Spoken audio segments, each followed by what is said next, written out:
Hello, everyone, and welcome to the Women's World Championship match. My name is Jessie February, and I'm joined here by Tom's Hello, Kantāns. everybody. I was trying to get your name correct over there. How are you, Tom's? I'm good. I'm good. It's great to be here. I'm very excited for the match. It's promising to be, yeah. There could be some very exciting stuff happening. Like both players historically have been sharing so much history together, and all-day games are always fun. So this is a great thing for us commentators, as we should be expecting great fights. So yeah. Yeah, and they're competing in China. I think it's 3 p.m. local time.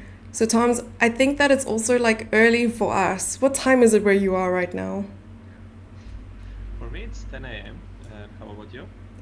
It's 9 a.m., Oh. which it's usually more difficult to function this early in the morning without a cup of coffee. So I feel like for the first hour, you'll have to carry the comms and I will just be asking questions while taking a bit of a snooze. No, I'm just joking.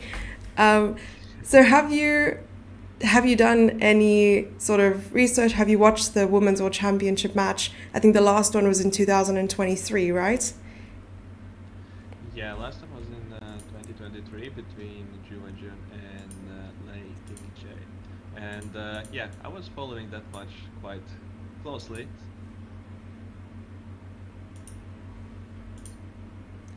Really? Amazing. That's so cool.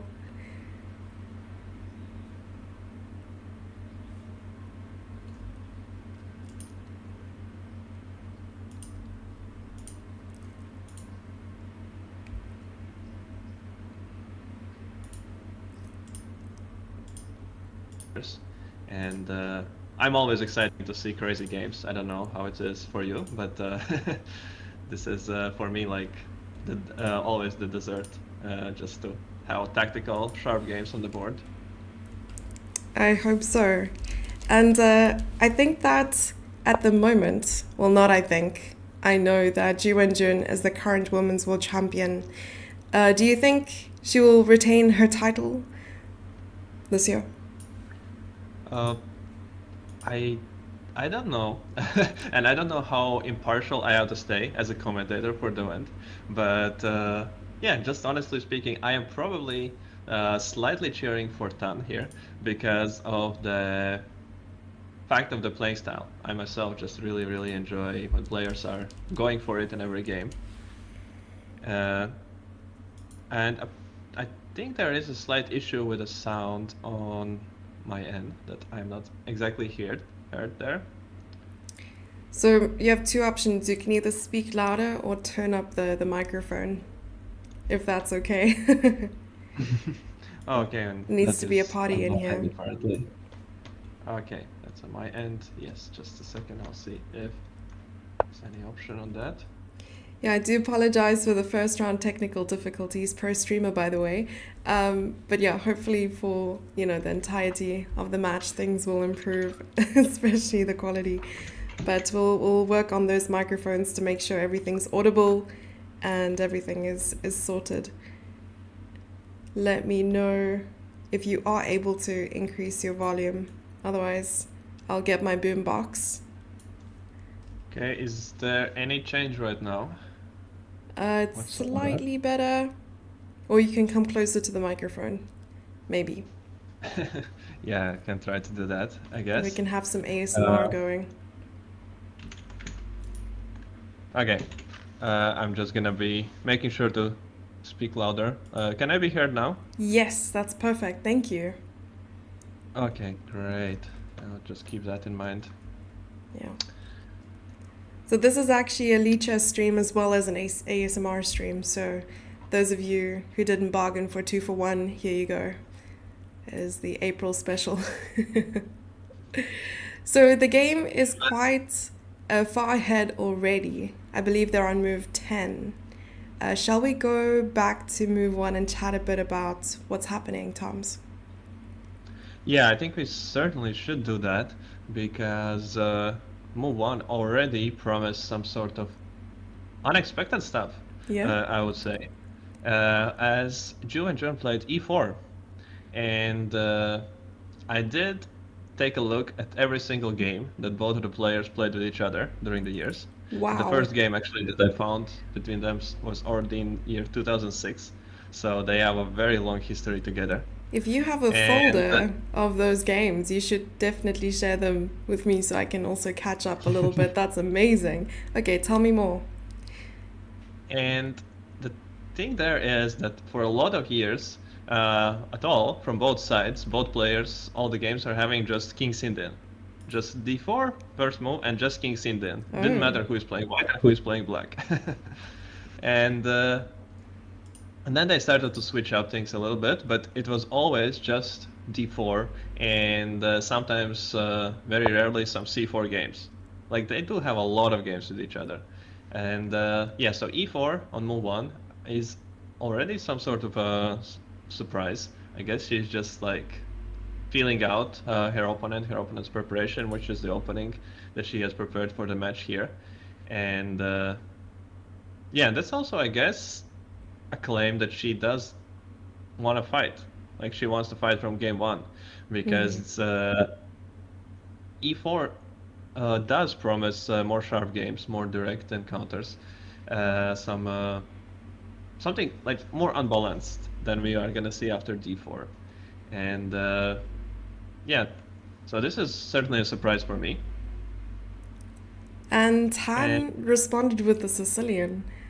So, Bulls and Jews court. I wonder how much prep they put into, and whether Tan was actually taken aback by E4. uh, yeah, well, she was ready for it, as we can see just by the time. We can always follow the time that was spent on the move, and the time was spent just the move was instant. The c5 was instant. So this is the opening that she was planning to play against e4, at least today. And then we see the line with knight f6, which is Are you playing the moves not like right the most. now? Perhaps I should also see them. Oh yes, you do not see them. Not sure I do. Maybe that's on my end. Yes, I was playing the moves and Okay. speaking through them as I was playing them. Okay, I will try to keep it on par with what you were saying here. Okay. Uh, and okay, so you do not see the moves that I make. I see. No. Uh, I so apologize. Yeah. and then we see also already the next move, knight takes d4, knight f6, and bishop d3. So this is kind of already slowly going to way less known lines, and just trying to show, I guess, what was prepared for this match specifically. Is this So commonly played with bishop d3? What are the other options? the most popular move, and by very big margin instead of bishop d3, is going knight c3. And that can transpose to big number of different sort of Sicilian lines. Uh, I always worry about playing knight c3 in a position like this because of bishop b4. I feel like you need to really know your stuff. yeah, bishop b4 is one of the very popular lines over here. And but the thing about bishop d4 and all these setups is that we have very much weakened the dark squares around the king. And so especially when we play the move like e6, then the dark squares are weak. So usually white can answer bishop b4 with a moves like e5 immediately. And this is considered to be pretty good line from the white side, simply because the king side is weakened. Very soon we are going to go attacking with the queen g4, using the fact that there's nobody defending the g7 pawn. And yeah, black and white is going to be doing having a very good, very nice game.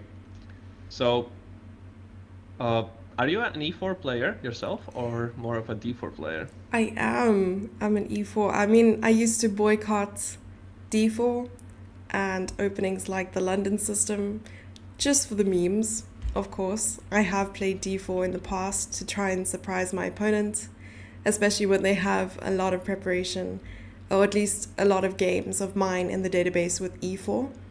So I'm primarily an E4 player. What about you? Oh yeah, I'm exclusively e4 player. Okay.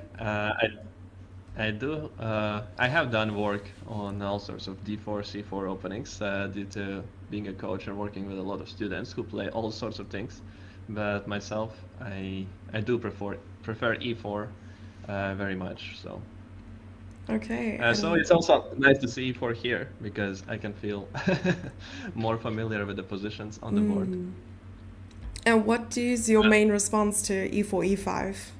Do you like the royal pairs? Do you like the Italian?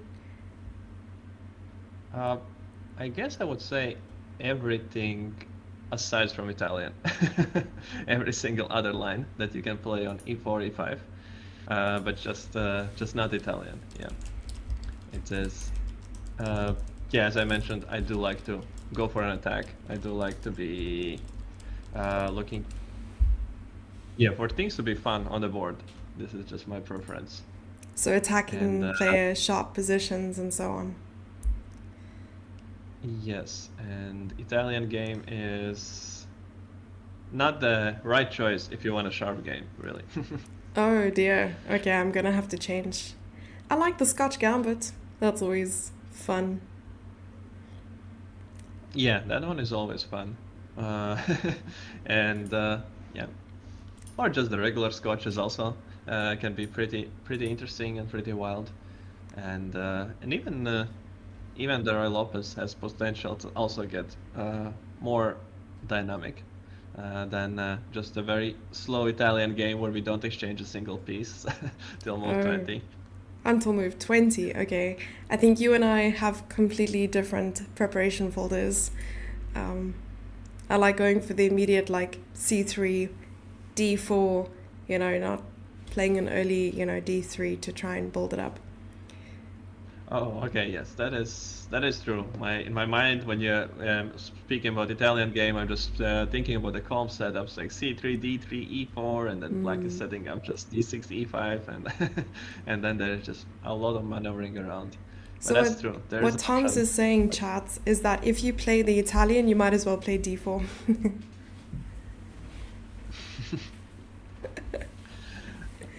I didn't go so far, but yes, that is. I guess it could sound like that. Oh, no problem. Uh, All right, by the so, way, sorry, go ahead. about the board, I did see how you were making the moves on the one of the boards, but I did not see it on the main board. So maybe it happens that you do not have the recording of the moves somehow Yeah, so I clicked activated. on record. What I can do is quickly just refresh the board, maybe that might help a lot. And then we'll see the current position. Do you mind trying to make some arrows to see if it's actually working? Please. I guess it's not. Yes, it's working. Oh, it is. Okay, Yes, it life is. is good again. I'm so happy. Okay, great. Yeah. That's fantastic. So Queenie 2 is played. Was that part of the analysis or live board? That is a live board. Okay. And yeah, let's recap quickly the move. So Bishop d3 was all. It's of course very mainstream line, but it's already not that popular like knight c3, and knight c6 is the main move. Like really, I think that like the only way how you can properly respond to this.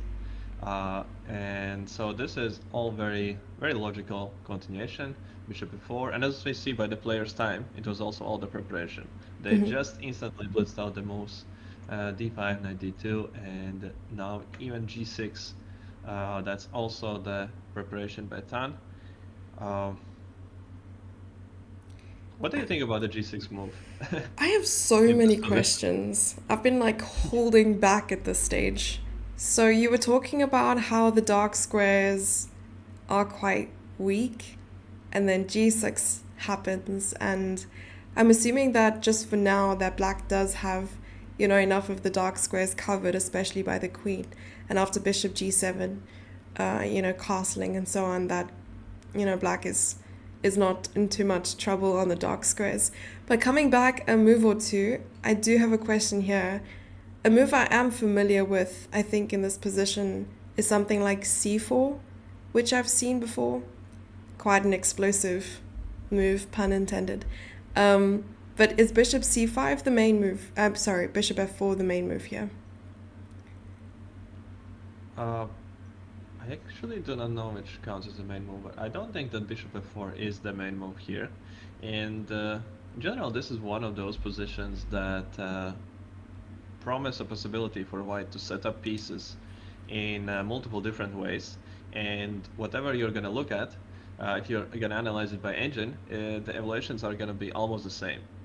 Oh, So then it is, yeah, you can just choose some idea and try to like exploit some positional trick, I guess that would be the best way to describe it, where you could try to catch your opponent.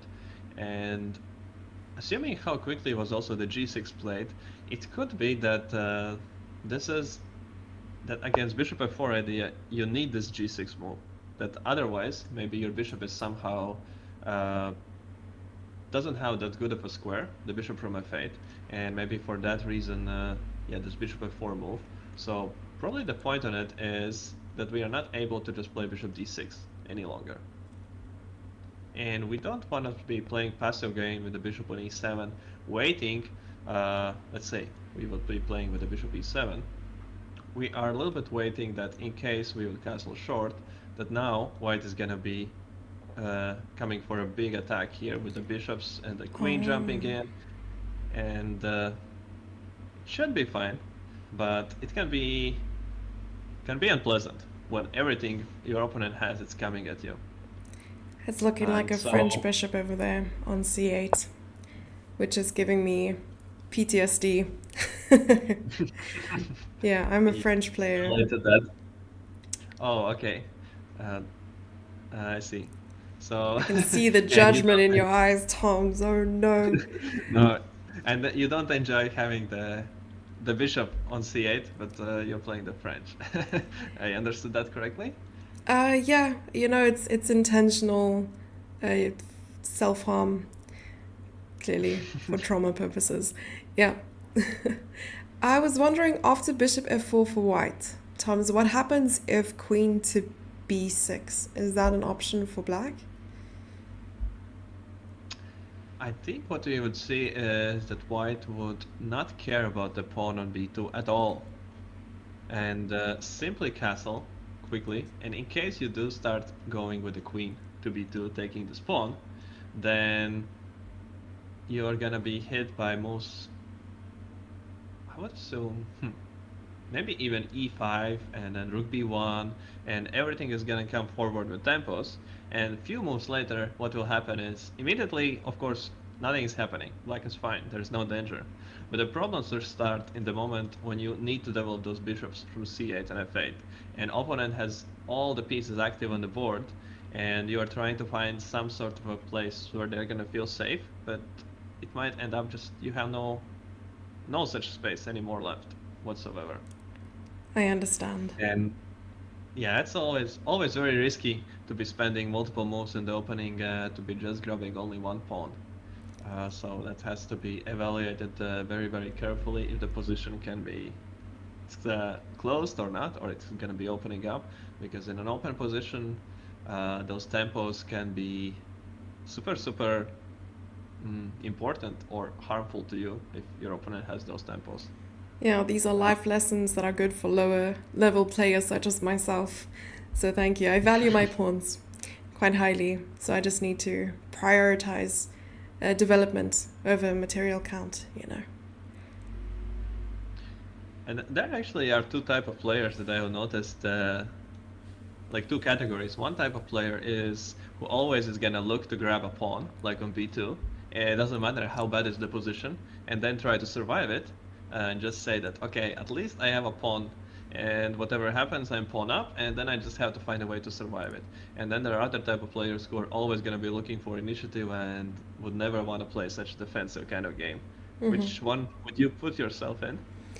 So that's the problem. There are some times or some moments where I can take a pawn and it feels like it's free, and it is free. The best move is to take the pawn and to just capitalize on the fact that you're up in material. And I'll be like, no, no, no, this is a test, it's a decoy, I shouldn't take it. And then there are other moments where the pawn looks free, I'm like, I'm gonna take the pawn, and it's like the worst move on the board, and suddenly you're losing like 2 points on the engine, and pieces are flying, and suddenly in 5 moves you're getting checkmated. So I have really bad judgments when it comes to either accepting a pawn sacrifice or realizing that it's just a blunder on my opponent's part. So I would be a horrible poker player. I think that's the takeaway from this. What about you? Do you like just accepting the free pawn, or do you rather pace yourself and try to win it? Yeah, I think it's depends from the day to day, like very much so the mood. Like if I had my coffee, or how many cups of coffee I have had, or just how good I slept, or how much I like or I don't like my opponent. Oh, wow. But Okay. So if you don't like your opponent, it's likely you will take the pawn. Noted. yeah, it is likely that there can be some, wish to just finish him off. Okay, he's giving me the pawn, I gotta punish him for that, and just take it. But in general, I do prefer to keep the initiative and keep the center open, and just to go for a lot of fighting chess on the board. Uh, so yeah, I would. But in the position, especially when playing, I guess with black or white, it's a big importance. With the white, I think usually I would be more prone to picking up some pawn. But when playing with black, when we are already behind in development, Yeah. then I would be more looking to just get all those pieces out finally. Okay, that makes sense. Yeah, my coach always told me, when you're playing black, you're starting on the back foot. Don't fight for an advantage immediately. Try to equalize first. So I know in some instances that's probably the case, and you shouldn't just go pawn grabbing. So very useful advice. Thank you. Okay, so at the moment we're well, on knight d2. Let's see what yeah, happened just after one that.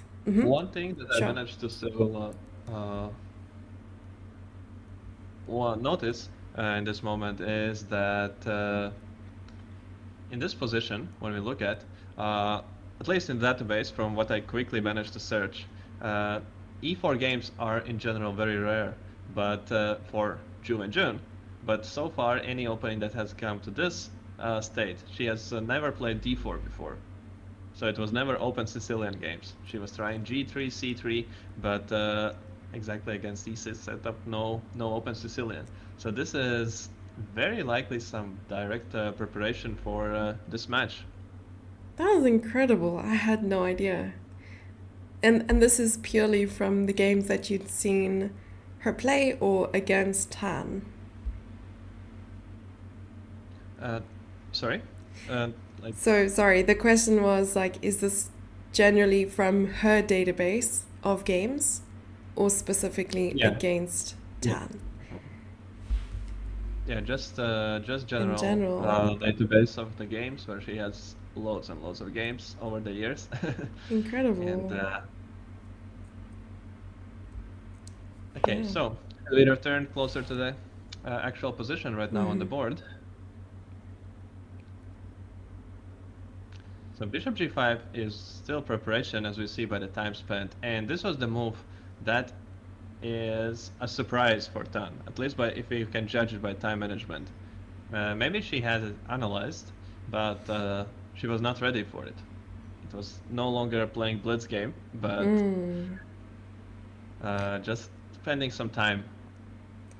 Yeah, I suppose the concern is if you fianchetto the bishop to g7, you always have to watch out for e5.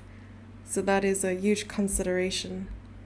But h6 seems to just deal with that immediately. H6 seems to be a very logical move indeed. Yeah. And the response to that is bishop h4, still preferred move. And now, what is interesting, we see bishop coming to e7. Question. Would the idea then be to just castle and get the king to g7 immediately? Because now there's this gaping hole on g7. How do you deal with that? That sounds like a good plan to me. Yeah, just get your king quickly over to g7 and to have everything protected. And it is likely her plan. Just castle, and when it's necessary to play this king g7 move. Yeah, because otherwise we are also going to have the h6 pawn, which is going to be always weak here in these positions. So we do need to defend it with something if we are no longer using the bishop for g7 square. Or YOLO and then not castle and just leave the rook on h8. You play something like king f8, king g7, and then bam.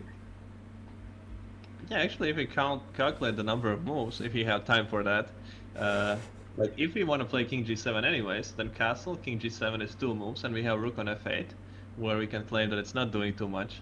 But the same we can achieve in 2 moves, king f8, king g7.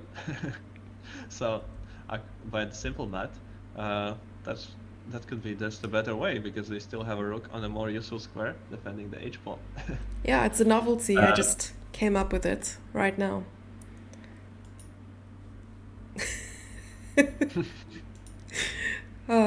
Tom's has no idea what to do with the humor.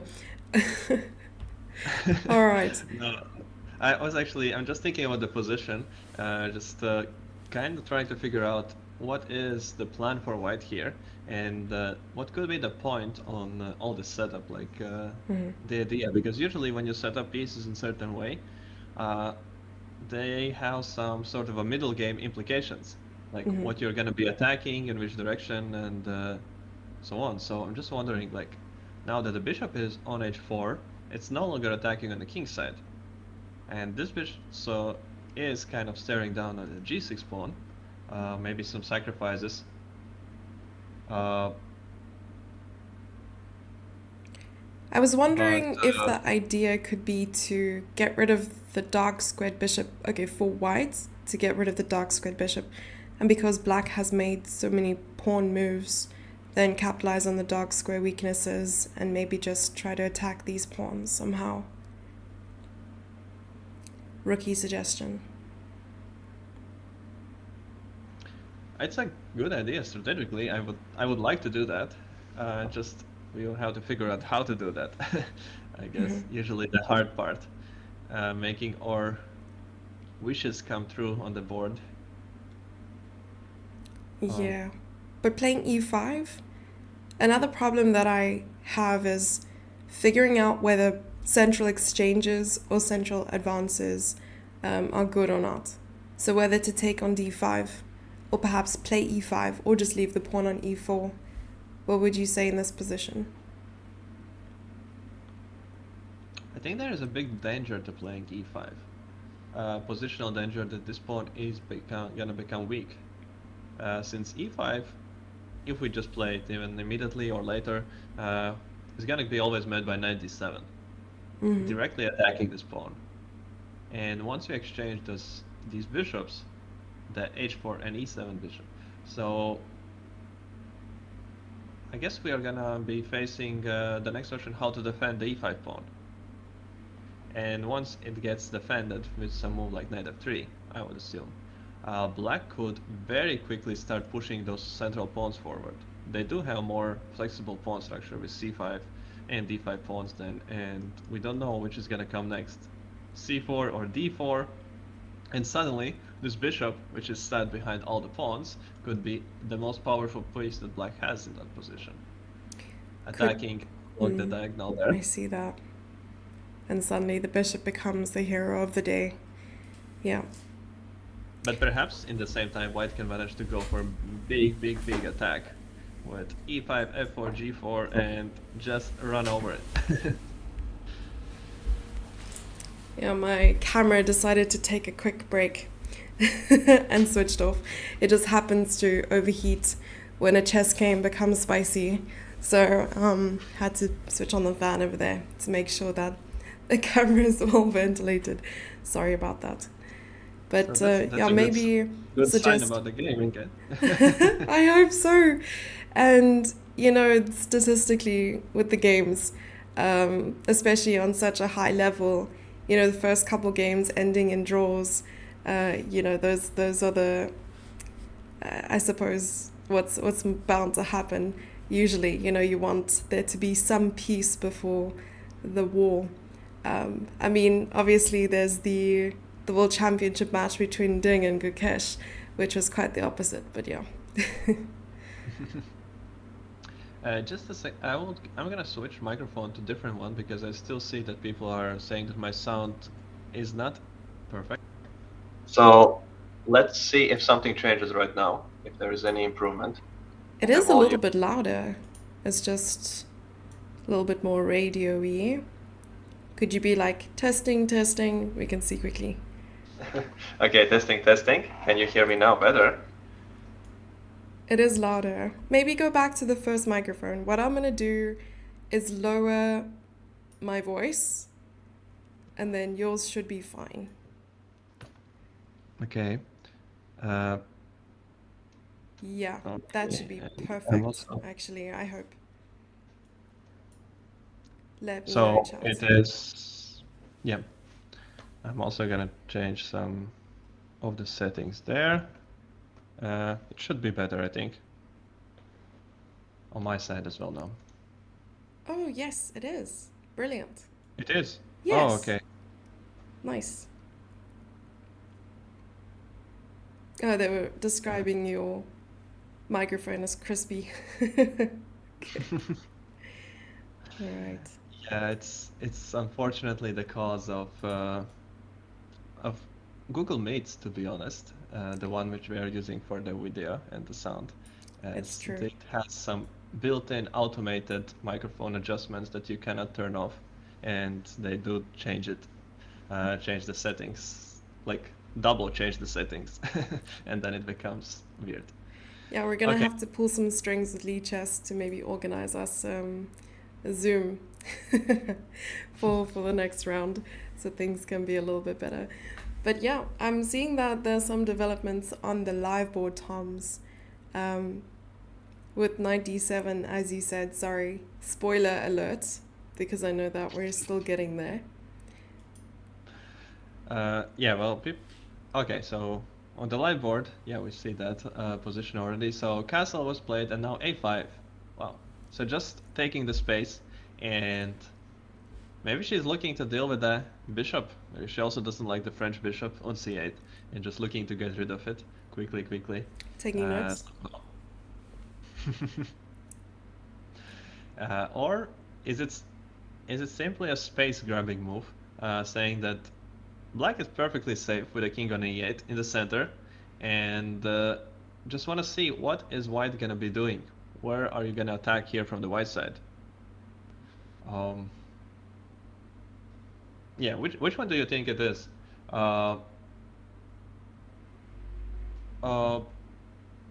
Does she want to play bishop a6, or is it simply a move to grab space here?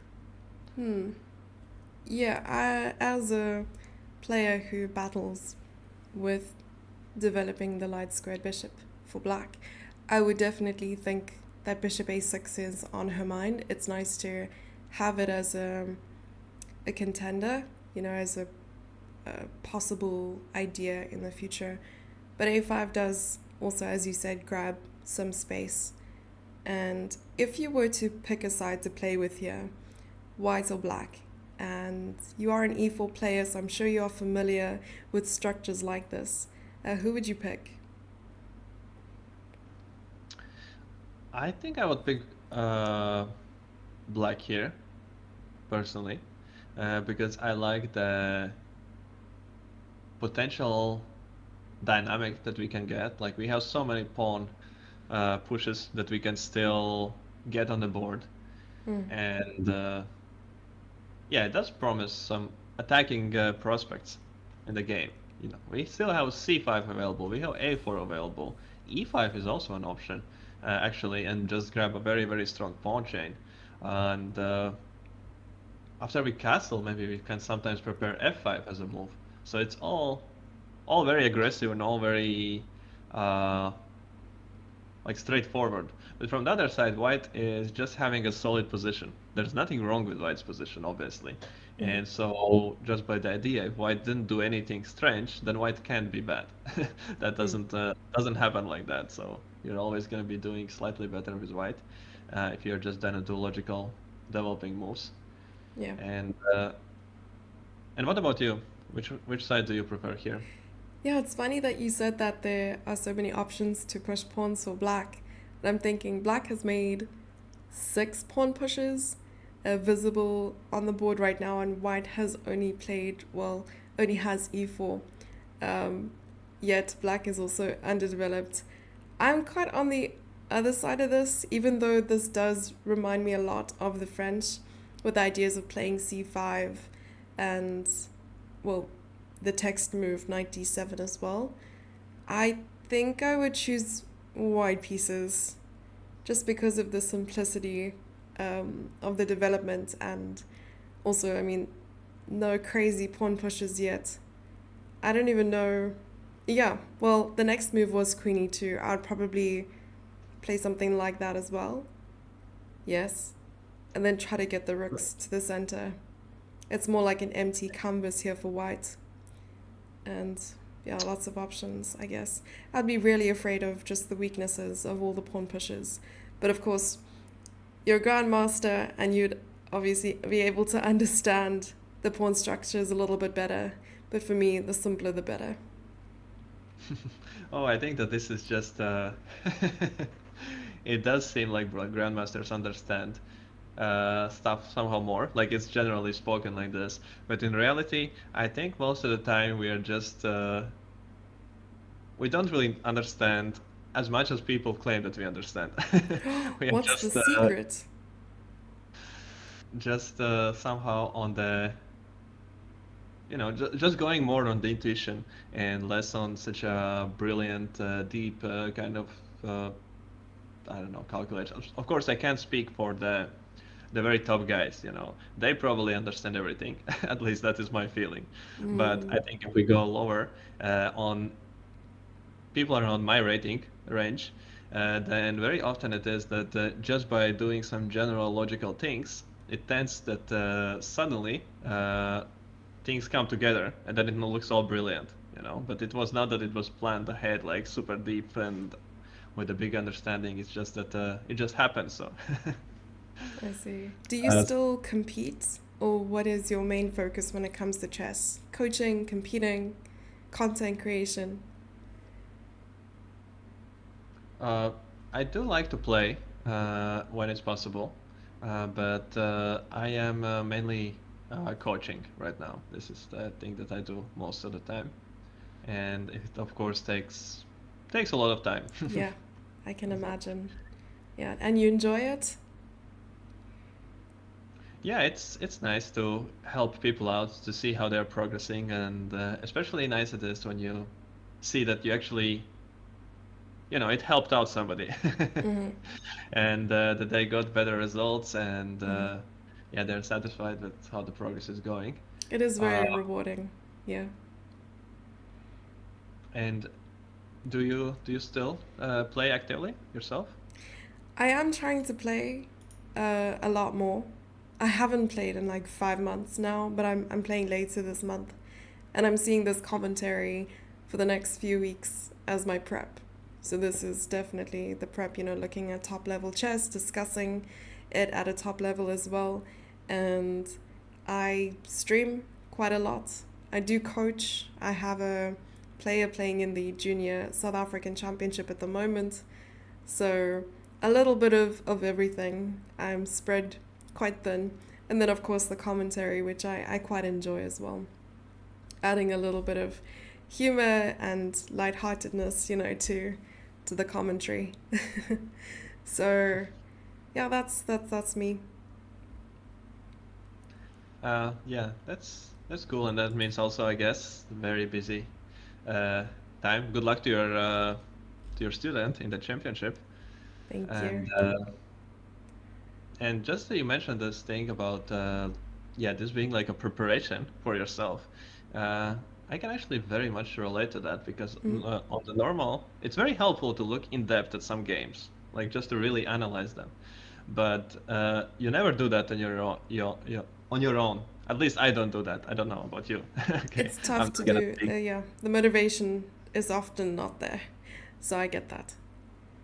Yeah, so when you're commentating, when you're looking at games, this can be a great training because you're looking at a game, you're trying to find ideas, and even the if the position becomes super boring, you're still trying to find ideas, Hmm. and yeah, that's something that I think a lot of players are lacking in their general training as well.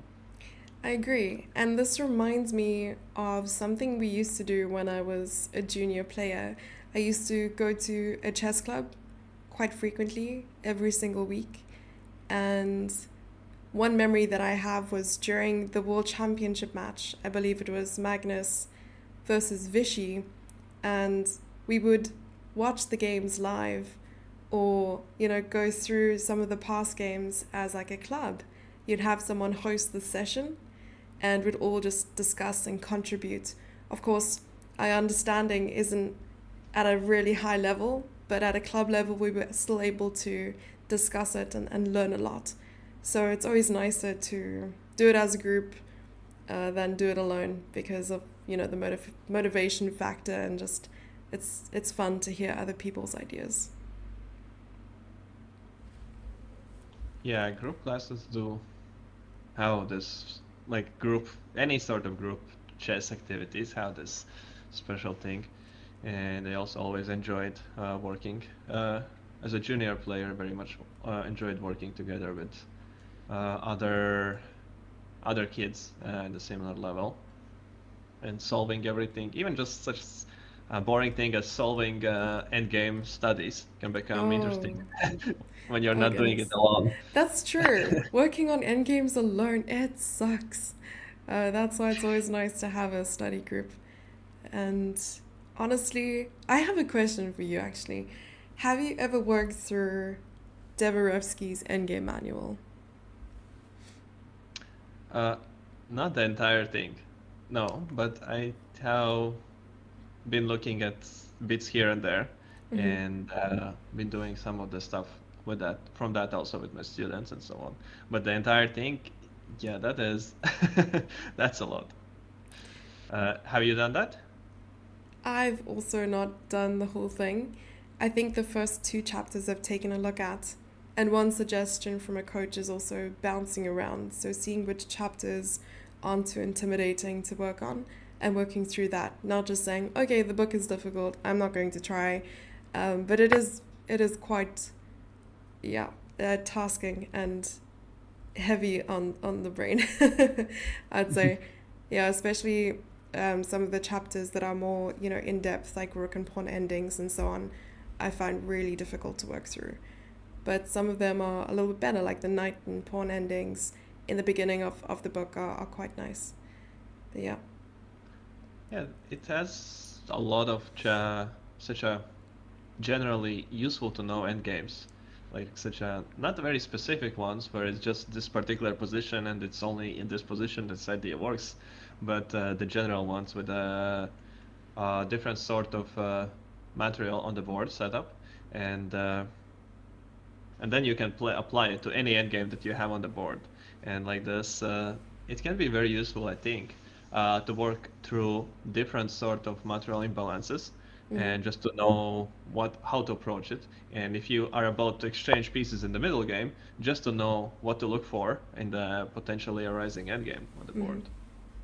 I was always told as And well, working on endgames, sorry, I'm interrupting you. Working on endgames can also improve the rest of your game because fundamentally endgames are working on piece play and trying to understand the power of a piece alone. So that could help, the rest of the game. Yeah, sorry, I interrupted you. You were saying. No, no, that's fine. I was not saying anything important for sure. I'm not sure exactly anymore what I was about to say, Oh dear. but I'm sure it wasn't anything important. Ooh, C4. C4's on the board. Explosive. Yeah, C4 and wow. Okay, what are we gonna see now happening? The dark square bishop has been exchanged. Yeah. So there was a question in the chat in general about playing g6 and then not putting the bishop on g7. Yeah. Uh, yeah, I do think that it is. You could put the signs on this kind of stuff. Don't try this at home, it's because it is very dangerous to be playing that in this kind of manner, and you can potentially weaken those squares very much. So there are just very, very rare instances where that is a good idea, and that is usually because of very specific reasons. And in this case, it's because there are no pieces that can be attacking towards that direction. Like there's Black's pawn structure is very, very solid, and h6 pawn can be attacked, but it can be attacked only once. And because of that, Black can just defend it to the king comfortably. But yeah, when you play g6, generally it is like this, that if you play g6, most of the time your next move should be just bishop g7, and you should not even think about anything else than just to get it there. It's like such a safe approach, because yeah, just getting too tricky with all those things. Even when you play g6 and then you start doing some other moves, just thinking, okay, I'll play bishop g7 sometime later. Then it often happens that suddenly some tactics come, and because exactly this point of the structure, this f6 square is weak, suddenly something along the diagonal or one diagonal, other diagonal just appears, and some tactical trick is there, and you're in big trouble. Yeah. So Tactics are the worst. yeah, and tactics often are just a result of not being prepared for the tactical game, not being prepared for the middle game, and yeah. So then, answering the question, I would not recommend really having that as a strategy, just to play these kind of moves like g6 and then not taking care of bishop g7. But here was a very specific case because bishop also got pushed away to h4, so it can no longer anyway participate in the attacking for the king. And Black has a strong pawn center, very solid one, Yeah. and they're just one or two moves away from complete safety on the king side. So that's why it was done in this game, and it was also not decided by the board on the board here. This was preparation by Tan in a way, like just she had done her homework, she had studied this position, that in this position, yeah, it's good to do that for sure, and it's safe, and so she could go for it without spending too much time. Yeah, and speaking about the center as well, you said that Black's center is quite solid, and White is trying to undermine that. We have a question in chat from Anna saying, what do you think is the right reaction now after c4? And that's a super question, because I would know the answer to that. If Black were to capture one of the pawns, either on e4 or c4, then c6 is quite weak. But if Black doesn't capture, it gives White the opportunity to. And I suppose there's our answer, knight to e5. But I'm a little bit concerned, because now if e takes d5, Toms, would the knight then have to take on d3 first? Wow, that is, I guess we do have to take. So after e takes d5, can we be putting it on the board, or should we keep on the live position? Oh, I'm sure we can, because when we do make a move now, I think it'll keep the times. Oh, it messes it up. All right, I'm sure we can analyze. It's fine. What I'll try to do for future games, chat, really sorry about that, I'll try to put the live times as well on the live board so that you can see that. Yeah. So I'm just thinking that it might be hard to follow all the arrows that we are gonna draw after capture, capture, capture. Uh-huh. So that's why I wanted to put it on the board. Okay. So yeah, if we take e takes d5, oh, it's already played actually. No, it's oh Oh, no, it's not. oh, No, it's no, not. no. That's Okay. sorry. It's Got I'm excited. confused. Which board is which board? Yeah. Yeah. So yeah, the now it's board knight is hanging, and if we do take e takes d5 again, then this might be a very unpleasant pin along this e file. Mm-hmm. And can you even stop it somehow? As rook e1 can be met just by rook e8, but now we are facing some moves like f4, and it might not be possible to escape any longer. Since after f4, the knight is attacked. If we take on d3, we lose the queen. And now, since the rook is already on e8, oh no, maybe it works, actually. I noticed that we still have bishop g4 move here. Uh-huh. So that could actually save it still for black, and it could be that this is completely fine. What are the alternatives? Alternative would be to take on d3 here, which would lose a pawn, if I'm not mistaken, since after takes, we do need to take, and oh, but we also have this kind of moves we can interject, and this should be a lot of compensation for black as well. Now we just would need to find some tactical trick with the rooks attacking the knight and the queen to just get in the game with tempi, and it should simplify, or even it should be better for black at the end of it. But it's gonna be very hard to come up with the best moves in this position without spending a lot of direct thoughts on it. So, yeah, what are your impressions here? Are we concerned for White's position, or? Yeah, I mean, I like the idea of playing bishop e1, just keeping the light square bishop. But then bishop a6, and I'm really not sure. Oof. I think that she might be entering the think tank. So I'm guessing maybe 5 to 10 minutes of just analyzing and figuring things out. What do you think is the best move in the position? Not looking at the engine. I don't know if you've looked at the engine yet. Oh no, I am not turning on the engine. Okay. I just see the. No, I don't see even an evaluation bar. I see the evaluation bar for the small board on the Okay. bottom of the screen, but not for the actual board. So yeah, these positions are always confusing. They always feel like they should be nice for white. I get this kind of structures sometimes in my games, and Yeah? then I always end up overestimating this position, and turns out that black is actually doing very much okay. Mm-hmm. So I don't know what to think about that here. I guess we would have to calculate on exactly bishop c2 or bishop b1, and what happens after bishop a6 with this very, very nasty pin along this diagonal. And another factor is, of course, the big calculation is, what is this? Is this good or not good for us? Like, maybe we want to give up the bishop, as just hypothetically speaking, if we would exchange this knight for this bishop and somehow end up with black exactly having this sort of French bishop, which is just behind all the pawns, then we Yes. could be doing quite good. So, Oh, is there a way to achieve that, though? even by giving up or exchanging the bishop for the knight. Yeah, trying to play for the idea that the bishop is not able to go anywhere, and we are not doing anything with these pawns as well. Like, just keeping them on e4, c4, so that black will be forced to remain with c6 and e6 pawns.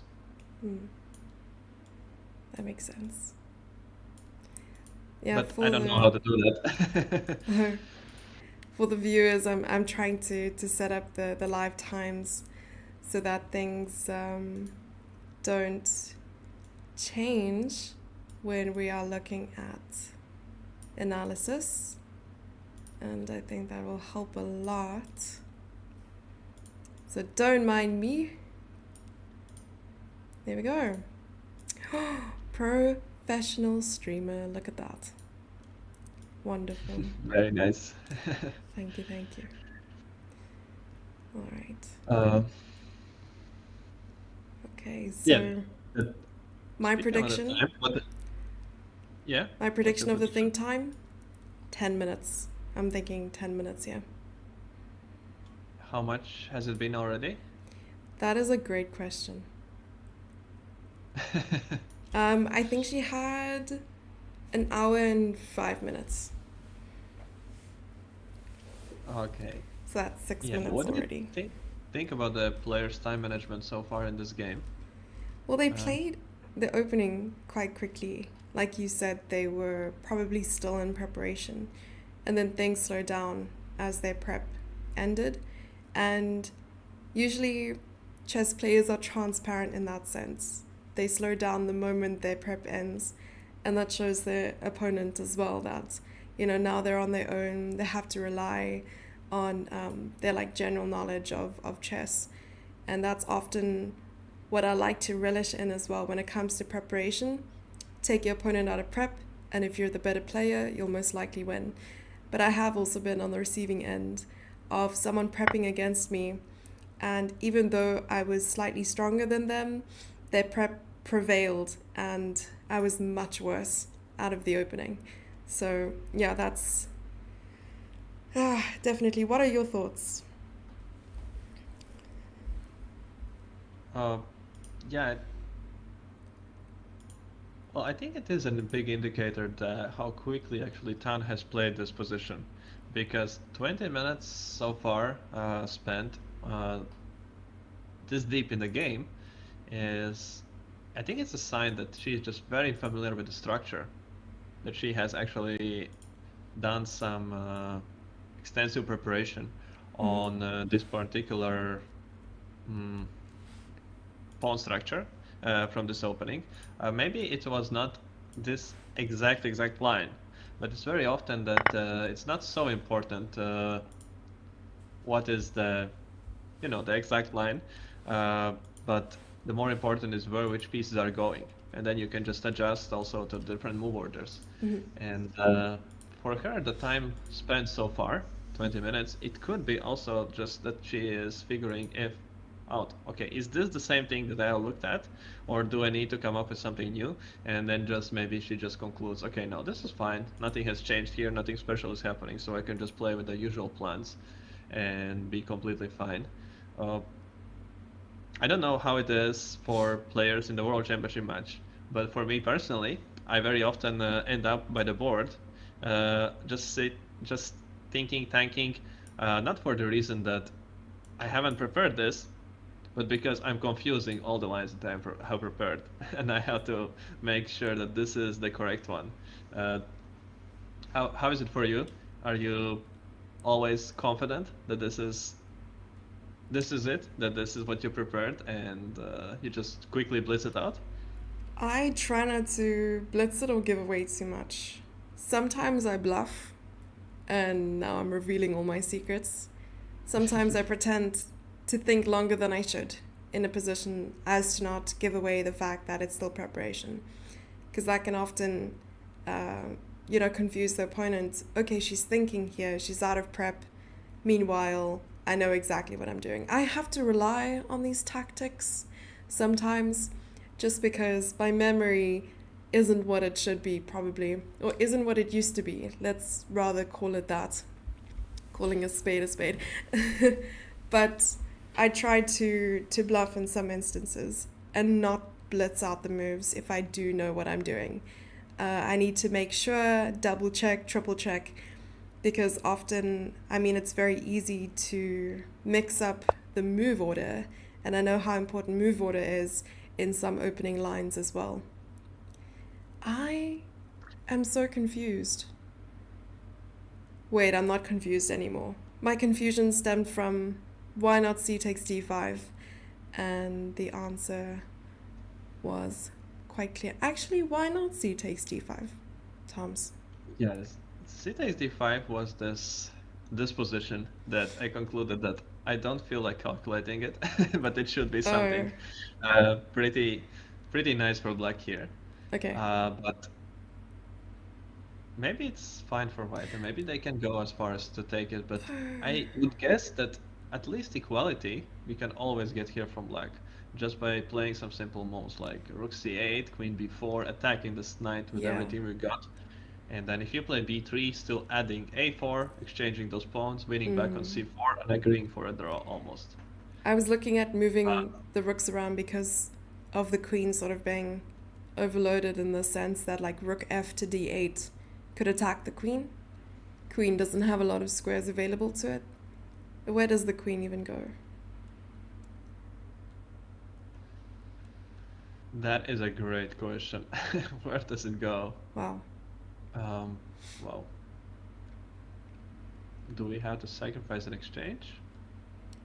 Can that be the case? Since if we go queen c6, now we're just met by rook c8, and now we already lose the knight. So that is the problem on moving the. I cheated a little bit and I looked at the engine. And there is something brilliant here. It's queen Or c6. It's still equal. queen c6, rook c8, and now we have something very, very. Oh no, that is not fair.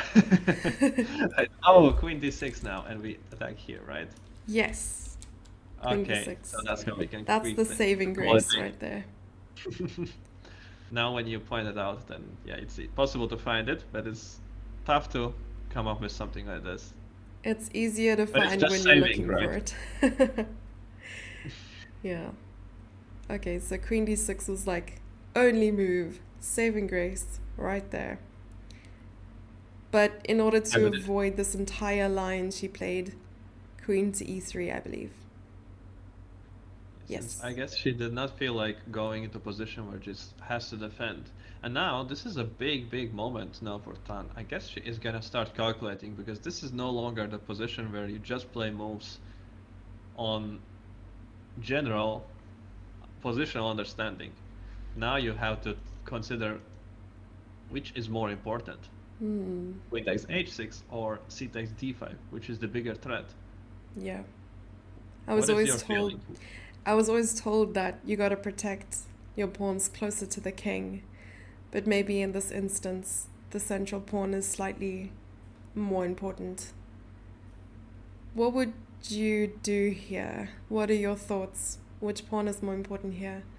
To take on c4, to allow queen takes h6, to protect h6?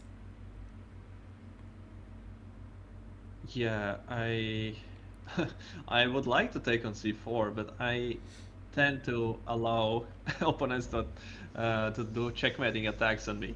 So that could be the case. Right. So after d takes c6, queen h6 is of course the move. Mm-hmm. And now what white would like to do is come here, and then get the knight over to g5 and simply checkmate. So this is something that we have to stop. And if we do stop it with move, very logical move like bishop b7, but then we are a pawn down. So this is not Oh what we dear. want. Okay. Yeah, that's rough, and you don't really have any compensation for that pawn. So are there any alternatives to this idea? You could offer a draw. That's. Do you employ this strategy in the games? That you just I offer a draw sometimes? really dislike offering draws. I don't like draws in general. I find it very difficult to consider. I mean, decision making in general is quite difficult for me, and that's tough saying that and being a chess player because it's full of making decisions constantly. So you can imagine the battles that I have in my brain. But when it comes to offering a draw, I try not to. I try to just play it out, even if my opponent is much higher rated and I feel like my understanding of certain positions is lower. Do you find that you offer draws quite frequently in positions you know are equal, or do you like to grind it out? I actually am for the simplicity of the mind that I wouldn't have to be making myself struggle later on in the game in case my position gets worse or something like this, I just play with the philosophy that I never offer draw. Mm. Just play it out always, unless the game is like the position is just basically I would offer a draw in the position where both players would just without speaking would just like shake hands almost. Mm. That's it. So other than that, yeah, just because I find that it affects me a lot when I'm thinking if I should offer a draw or no, Yeah. and so I'm just avoiding it altogether. Yeah, this happens to And we have me. Sorry. Go ahead. no, it's just that we have a move on the board. We no longer needed to worry about which pawn to defend. But Queen g5 please go seems on. very logical because now maybe even forcing a trade of queens here. So queen takes queen. Black does have a compromised pawn structure, but at least doesn't lose any material immediately. But then I worry about knight f3 after the dust settles. So what happens here, Tom's, after queen takes queen, h takes queen, and c takes d5? Pawn takes and knight f3. Maybe bishop g4? Or if we have two pawns attacked, then maybe we go for counterattack Hmm. with g4. And this is a very strong pawn, since it doesn't look like it now, but imagine you want to make some deal with the back rank, make dishes. You can't play h3, g3, everything weakens your king. Hmm. So it could be an idea, but then again we're playing with an isolated pawn, which is not that pretty. Knight on d4 is the ideally placed in front of an isolated pawn, and we might end up with the bishop just being very confused where to go though, because all the pawns are on the light squares here. So, Indeed. Yeah, but we do have I'm a very bishop on the other familiar. hand. Sorry, say that again? That we do have a bishop though, after all. So it's considered to be Yeah. good to have a bishops. Uh, a bad bishop with many diagonals and a strong knight that looks like a strong bishop. Yeah. But the pawn on g4, I wasn't very convinced until you actually played it. And then I was like, okay, wow, this is a very strong pawn. Yeah. But back to the whole story about draws. So a couple months ago, I was faced with a situation where I was getting into really good positions against higher rated players, and they would offer me a draw. And I would get so afraid that I would accept the draw. And I think that came purely from like lack of confidence and stuff like that in the position or my energy during the tournament. And I would go back, look at the game, it's like +2 for me, and it would just like demotivate me for the remaining rounds. So I definitely think that the whole like draw situation, it's tough to make decisions. Yeah. Yeah, in the complicated position on the board, I always advise at least my students to just never accept draws in these kind Mm. of situations, because like really you're playing unless it's last round and it's important for some standing situations, but other than that, like my philosophy is that if you're there, if you're already committed to playing, then you should just play as much as you can. Because you already went to tournament to play a game. So I'm just telling to the students, yeah, just Hmm. if you don't want to play, just don't go for the tournament. But if you want to play, then then just play on. Yeah. And I guess a good mental trick is on these kind of things. Just to imagine, like when you have a certain rating gap and the opponent is offering you a draw, then imagine how much worse your position should have to be for you to offer a draw somebody this much lower rated than you. Yeah. And and then that can help you to assess the position if you don't know what's happening on the board maybe sometimes. That okay, so this is good for me, and just with a bigger confidence you can just keep pounding on an opponent there. Those are wise words. Thank you. Yeah. All right. But it's of course easier in theory than in the practice. Mm-hmm. That's very, very true. Uh, So I think after queen g5, if we do take on g5, the position that we looked at the board, the end game, could be very, very forced. So what are some other alternatives from the white side here? What other moves would we consider? Oof.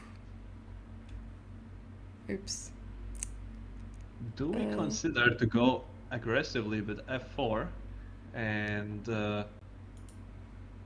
just looking to make things somehow very wild on the board?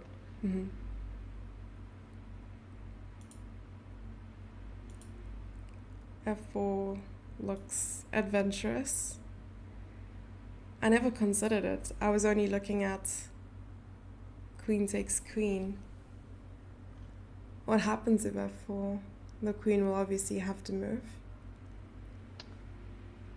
So question is, which direction though? Ooh, maybe f6, targeting b2.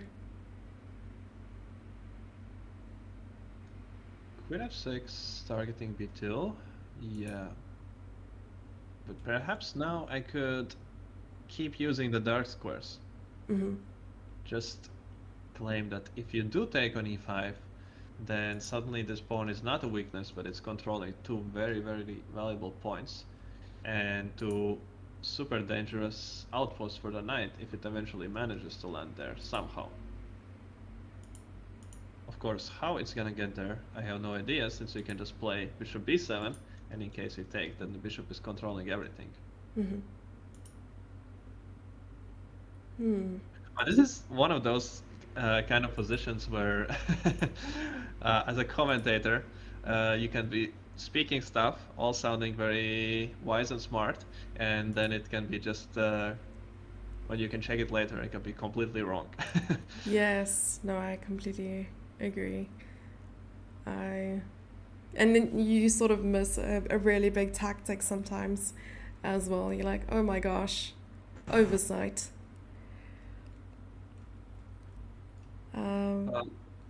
If not for that, if we do play b3, then I would actually like this position a lot for black after something like a4 and managing to take ab and the rook getting through the a2 or the very active, the bishop supporting it, and that could become very pretty for black. So f4, queen f6 could force queen e5 as a move.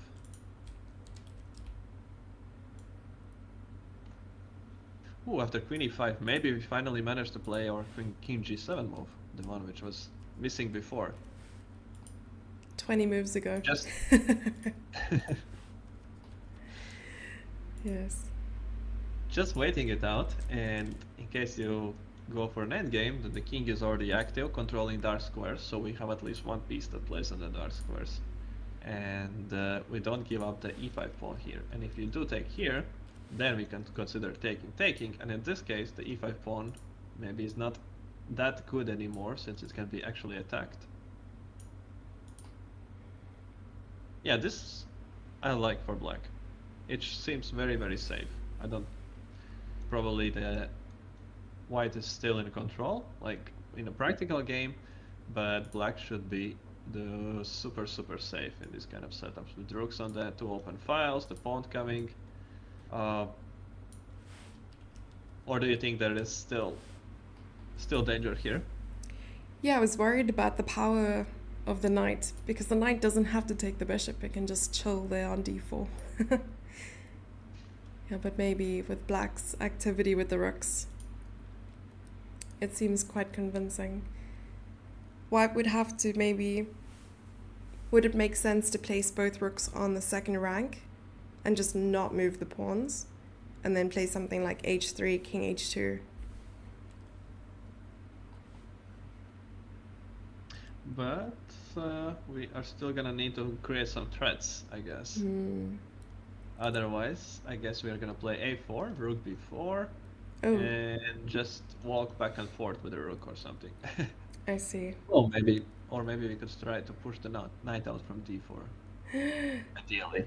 Yeah, you don't want that. So another thing I was looking at was perhaps even taking the bishop at some point, and then after pawn takes, playing something like rook f6, attacking the pawn from the pawn that's at the back there. Backward pawn. And forcing the rook to defend. But would it Yeah, be worth? that is. If you could create some threads, I would like that. I guess I would be looking if I can create some threads, since we do give a protected pass pawn, so we can never go to any pawn end games really seriously or something like this. Mm-hmm. But I guess this is one of those positions that is just very, very equal. And we can choose again a lot of plans, and they all, if we look at the engine, it's probably all gonna be just 0, 0, 0. And just about that precise defense. But it was not played. It was not played. She did take on g5 on that. I guess it's also like just returning quickly. Mm-hmm. I think that's why not to play f4 is that also queen f6 is not the only move. We still have moves also like queen h5, just defending on d5 and maybe sometimes just having more active queen and so on. So it's just too many options and it doesn't achieve anything much. If we anyways are going for an endgame, then we can as well just go for an endgame immediately. Yeah. But we don't have knight f3 though. No knight f3, just rook fe1. Oh, this is, yeah, very similar to what we had discussed with knight f3 leading to g4.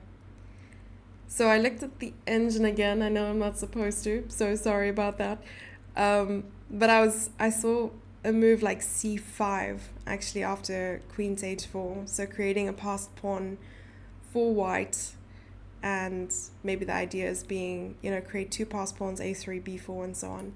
So just coming back like a couple seconds in this position. Something like f4. Oh, sorry, queen h5 and c5. Oh, and cutting out this bishop of the game. Just saying it can come to this diagonal, but there is no action there. So, okay, yeah, that should be Maybe strong, even something especially. like this. And once the knight gets to d4 or e5, yeah, that's true. That is very unpleasant. The queen on h5 is not doing much, and I guess the initial intention of keeping it on the dark squares to have at least some piece playing on the dark squares would have been the best way. Did you manage to see that also? Was the queen f6 the move? Taking, I think. Ooh, wait. Oh, queen f6?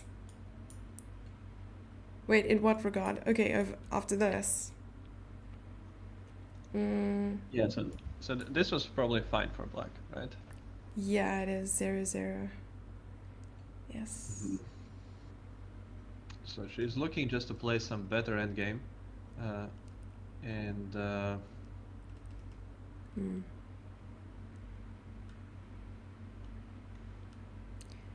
I wonder. What do we do after bishop g4? That was what I was wondering. What were you wondering? No, I was thinking about, does black perhaps give up one of the weak pawns and then still, aim for a draw after simplifying or keeping, a rook on the board. But after bishop to g4, can white play f3 here? Or was that the idea?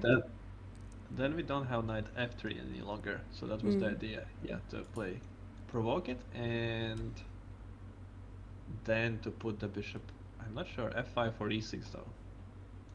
Let's say e6. And then just looking to quickly attack these pawns on the queen side.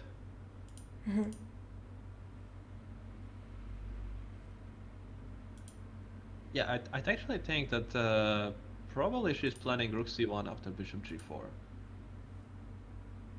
Using the idea that bishop on g4 doesn't do very much, and keeping an option to maybe key it out with h3 a bit later. Since here, I think we are having trouble even to get comfortably the knight to d4. Since after this, we can just play rook b8, and the knight doesn't get to d4 any longer because b2 is under attack. And if we do play something like rook d2, I think it's a very serious consideration just to play d4 here, opening up this bishop, and I think basically agreeing to a draw after exchanges here, and yeah, that would be just a draw on the board immediately. I wonder what the relationship is between the two players, whether they're friends or just acquaintances or just colleagues, you know.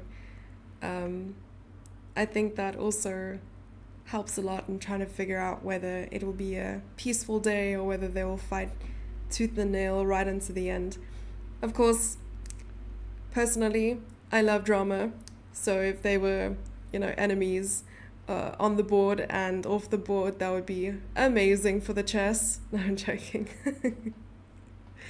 Yeah, I do not know, but I think they must know each other quite well, considering that they are playing with each other already for 20 years, almost every year, I think. They have some games. And just also reminds me that they had,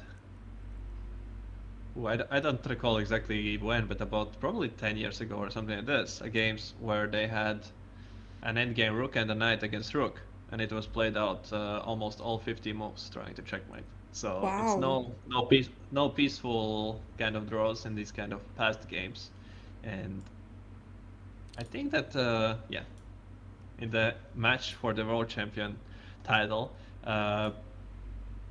you try to squeeze out any smallest possibility that you can have, like any game, just especially if you have no risk kind of position where you can play for something. Yeah, You just have to try and try. that's true. But theoretically, would you say that a rook versus rook and knight is a draw? Yes, that is very, very draw, and that's one of those considered one of the easy draws, like rook and the bishop against rook. This is still, you have to know what you're doing when you're defending. But rook against rook and a knight, by the idea you can just completely figure out everything by the board, and with playing on increment as well. It's so that's why it is. Yeah, that's why I noted it in this kind of way, since it is like one of those very, very drawish stuff, and often it is that players try a little bit, but then after some 20 moves or something, if they see they make no progress, they just give up. But yeah, they had a history that they did play it forever. That's me with a knight and bishop trying to checkmate a king that's alone. Yeah. Have you did you ever need to do that on the No, tournament game? luckily not. But there have been instances where I would try to learn it. I would learn it, I would get it, you know, perfect, and then forget it. So, luckily, I haven't needed to convince myself. At least two bishops is much easier, and you can do it without needing to know any technique. But knight and bishop, yes. Is that something you teach your students? They usually they usually know it, but if they don't, then we do speak about such stuff too. But this is something that most of the time they already know by the time they start working with me. It's uh, yeah, it's common I think to teach that to kids how to do that, since it is for a coach relatively easy lesson because so then they teach that also to rather young kids, but they tend to not remember it perfectly and so on, so then you have to do it over. But yeah, that was actually one of my biggest fears sometime over the board for a lot of years. Okay. That I will have to do that in a game and I will not know how to do that, and it will be crazy embarrassing. How did you fix But that? then You just drilled it. no, I mean, I kind of knew it, but before you have, when you're in game situation, there's stress and you're sometimes simple things don't seem so simple any longer. And but then it did happen a few years ago in a blitz game, and I did manage to do it very easy with the 2-second increment, just playing in 3+2. So now I'm confident that it's if I could do it Amazing. in that setting, then it's Yeah. gonna be easy. Okay, so the last move on the board, Tom's, is that rook. It can't be rook f to e1. I think there were some more moves that were made. No, I think that's it. That's where we are. Now she's trying Okay. I need to to refresh. come up with Oh, a there we go. setup. Yeah. Sorry, Uh, just showing like Drew's time was ticking down. I'm just having to refresh a lot, including my brain cells. Ooh, rook b8. You predicted it. Rook b8. So yeah, the rooks, they do love the open files, or especially, I guess even more than the open files, they can sometimes love the semi-open files, the one where there's only opponent's pawn and none of your pawns, because you can attack something. So one of the rooks certainly needed to come to b8. She did choose to go with this rook a b8 just to do it as quickly as possible. Mm. And I guess the idea is that now we cannot defend with any of the rooks the b2 pawn. Mm. And playing So I expect b3. very. Sorry. I guess we don't have any other move than b3, Yeah. right? Okay. Yes, because We a4 can't. probably, yeah. We have to defend the pawn, and we do defend it with b3. Oh yeah, it's on the. It's played. No, it's not played. Where is it? Oh, it is played. I'm a little bit confusing which is the live board and which is not. So I'll catch up. Like, Don't worry, I I'll get used to haven't that. made any moves on the analysis side. Can we take a quick look at knight b3 though? a4. Then with the knight go to c5,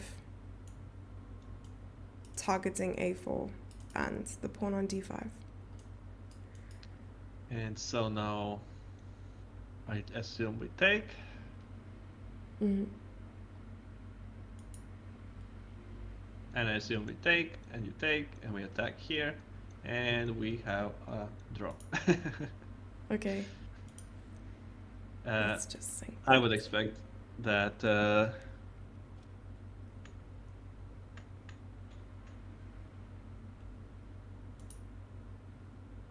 yeah, I guess we have a lot of lines here that can be leading to very, very forced draw. Mm-hmm. And this is gonna be, the next moves are very dependent on the players. How much do they wish to really push in this game? Yeah. And but first round in the match, it's 12-game match.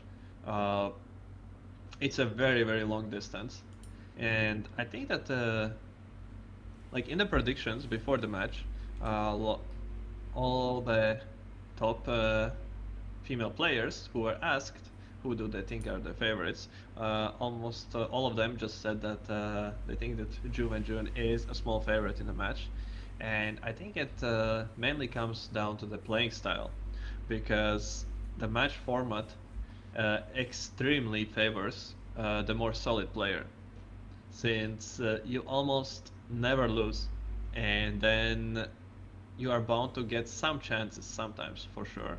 In every, like 12, if you play 12 games, there's always going to be a chance for something to push for. And if you never lose and you use your chance, then you're standing very, very good in a match situation. As opposed to when you play in a tournament setting where there are other players, and then you are forced like to win a tournament, you can't just play super safe. You actually have to be winning way more games than you draw. And I think for that reason, Ju Wenjun was picked as a favorite because of the very, very safe playing style. Mm-hmm.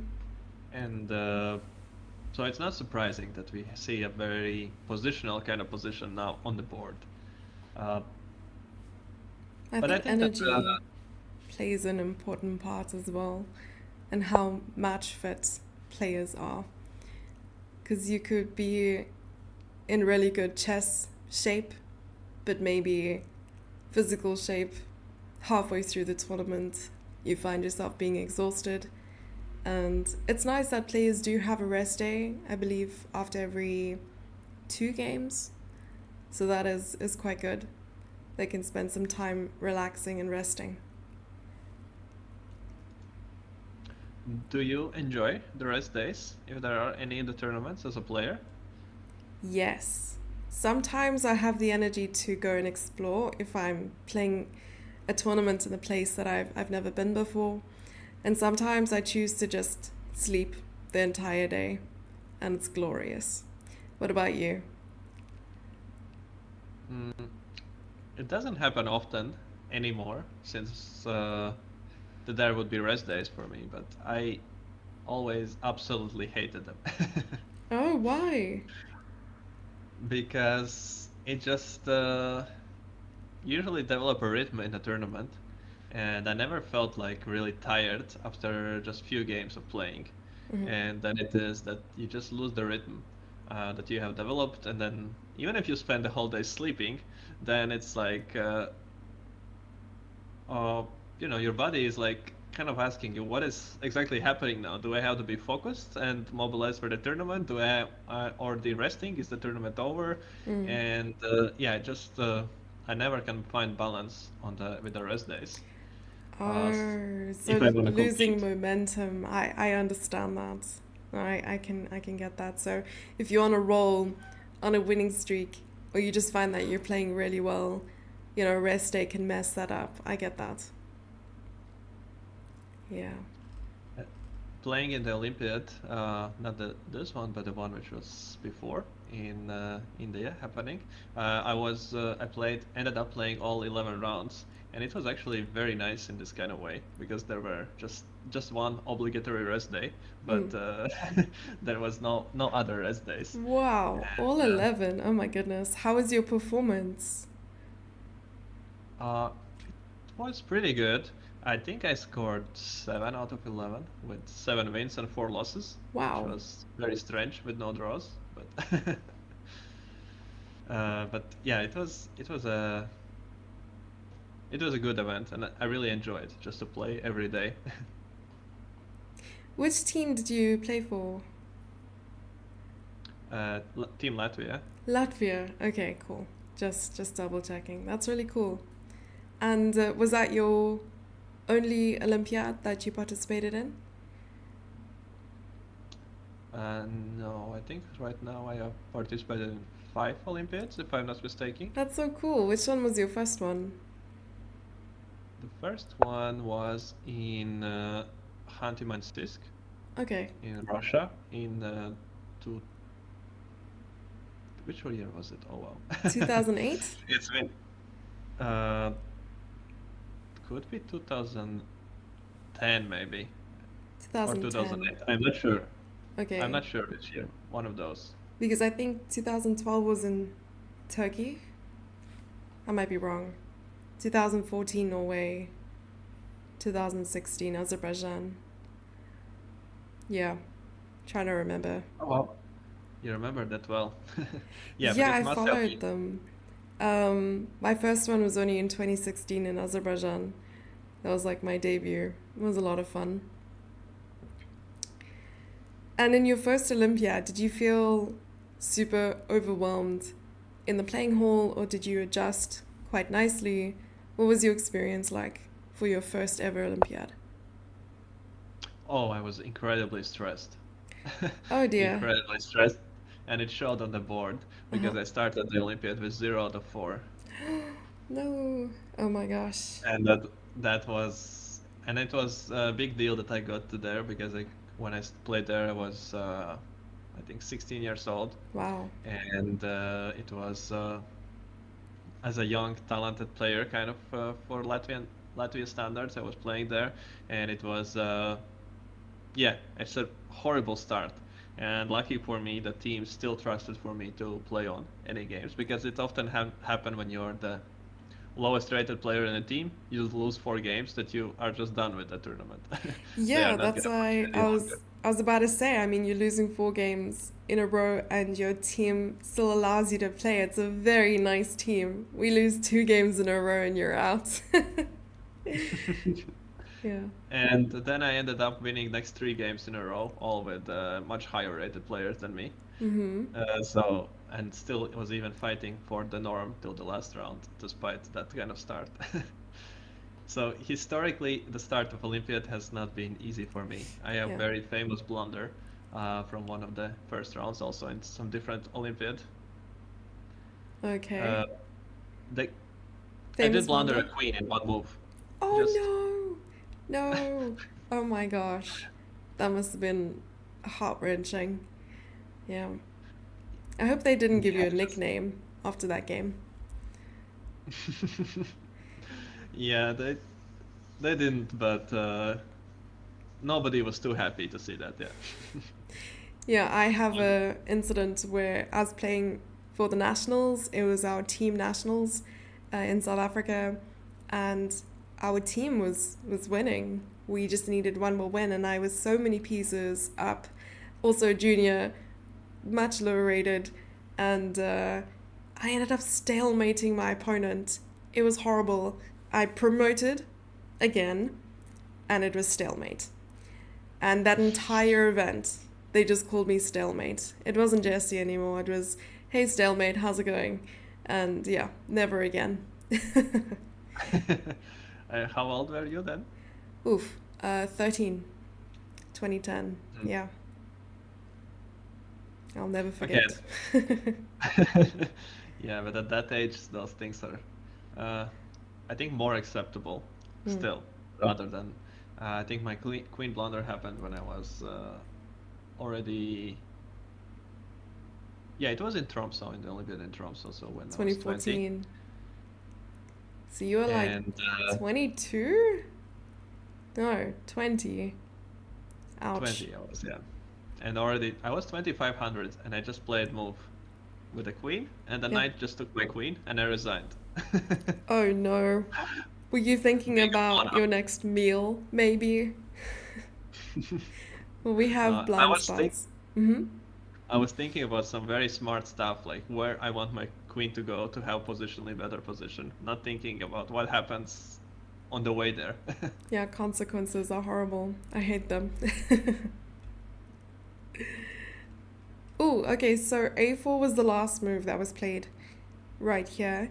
And I really like the maneuver knight f1 because knight e3 and you're attacking d5 and g4. Yeah, there we go.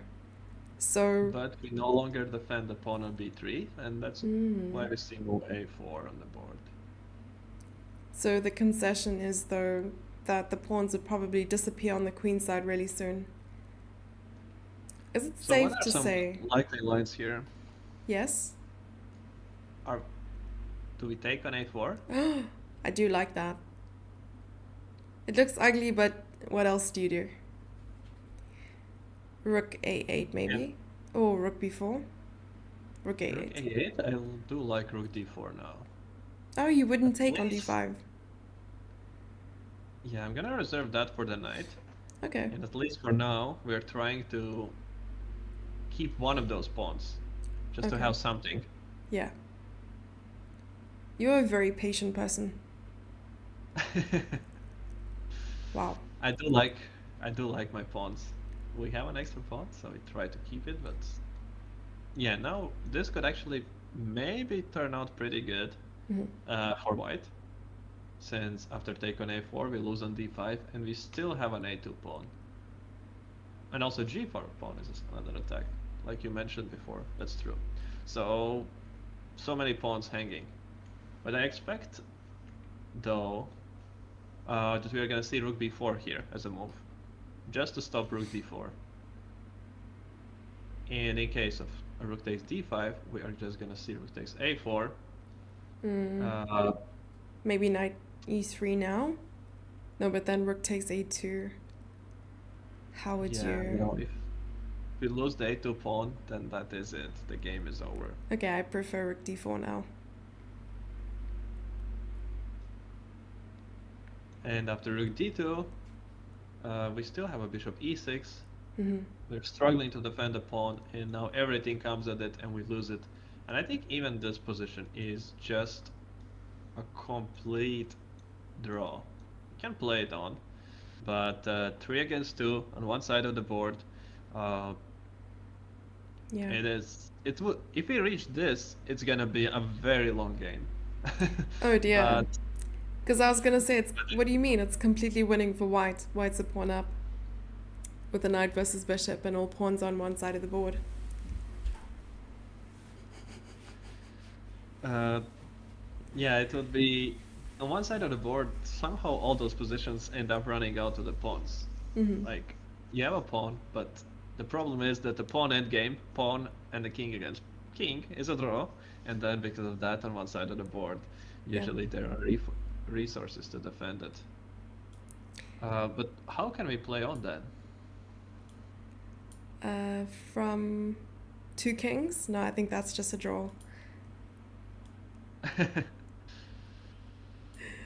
From this position or knight versus bishop at the end? This position. How do Okay. we keep the game alive from the white side? I like your idea of taking on a4 and then having, at least one buffer, a2 still standing after rook a8. So, as you mentioned, taking rook a8 and rook d4. I quite enjoyed looking at that. Especially, Uh, yes. yeah, sorry. Yeah, but we could avoid it with rook b4, just stopping this rook d4. Oh, that's what And we were then looking at earlier, yes. Rook e5. Could you be rook e5 here? rook e5, I guess we are just gonna take and take. Hmm. Yeah, I don't like the fact that the king is not having a very cozy time there on the back rank.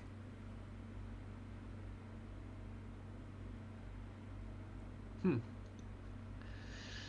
Oh, this is looking too equal.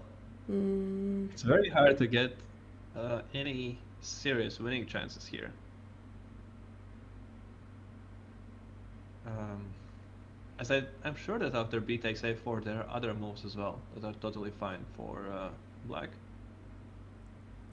I'm saying rook e3. Rook e3, yes, I do like that move. I mean, it does Just block the to knight for now, but you can always swing over to c3 later. So let's say we do take on a4 on b3, that is. Mm-hmm.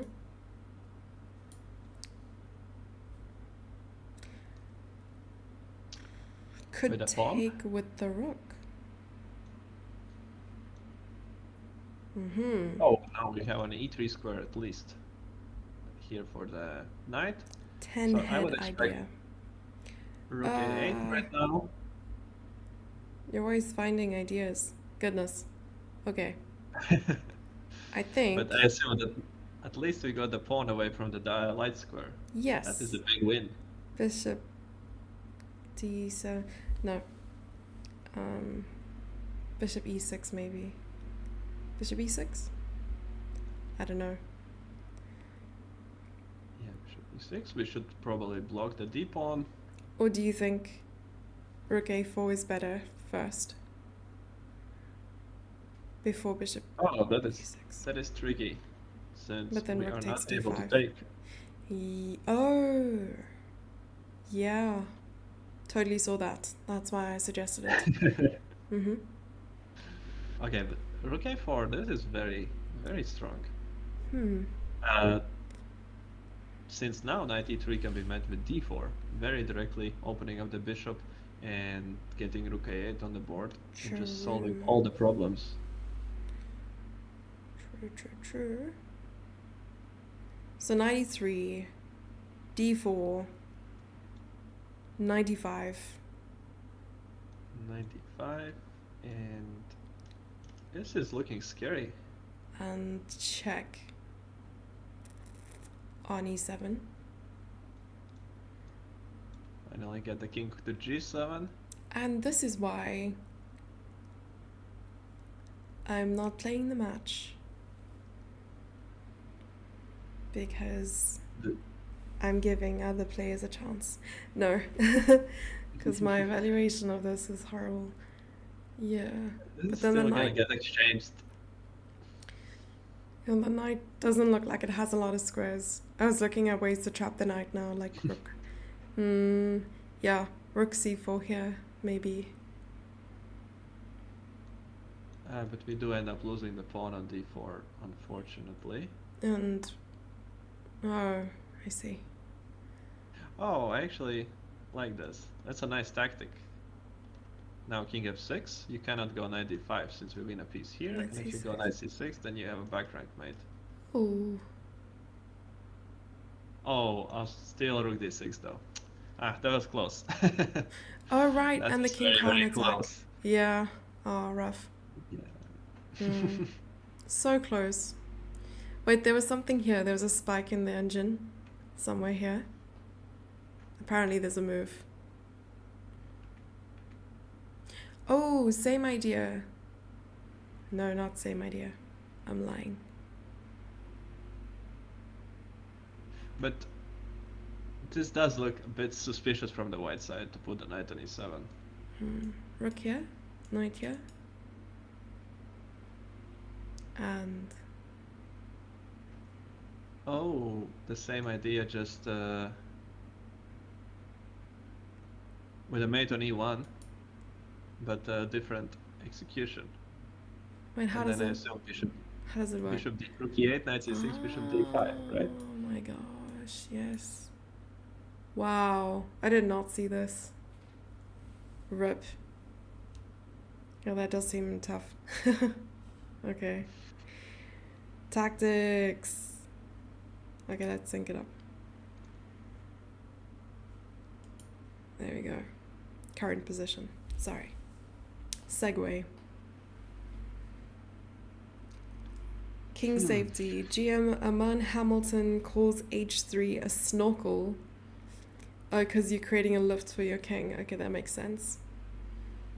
You're giving your king a way to breathe.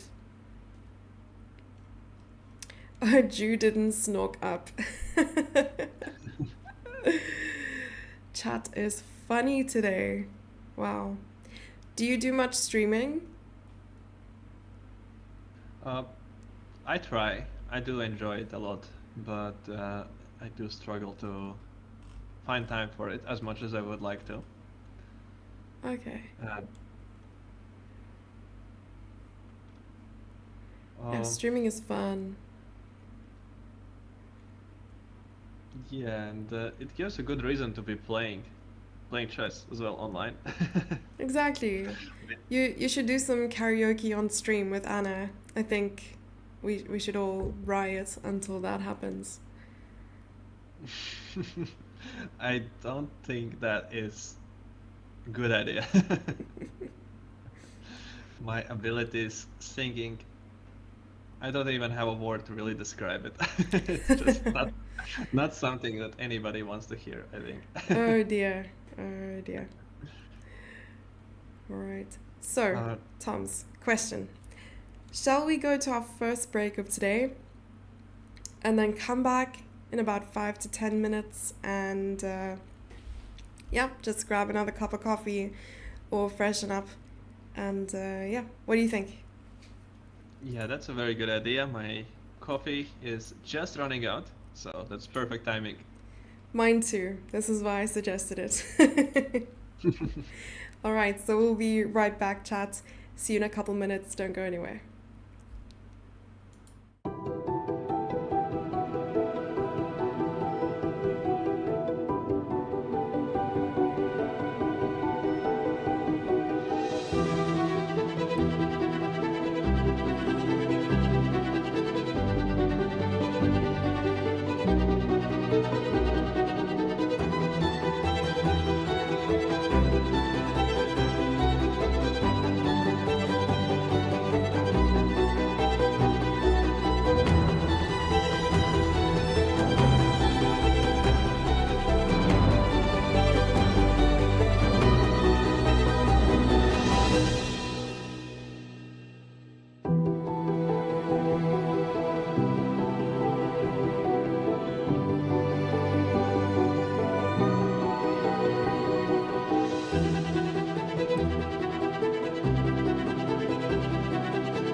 All right, we are back after the break.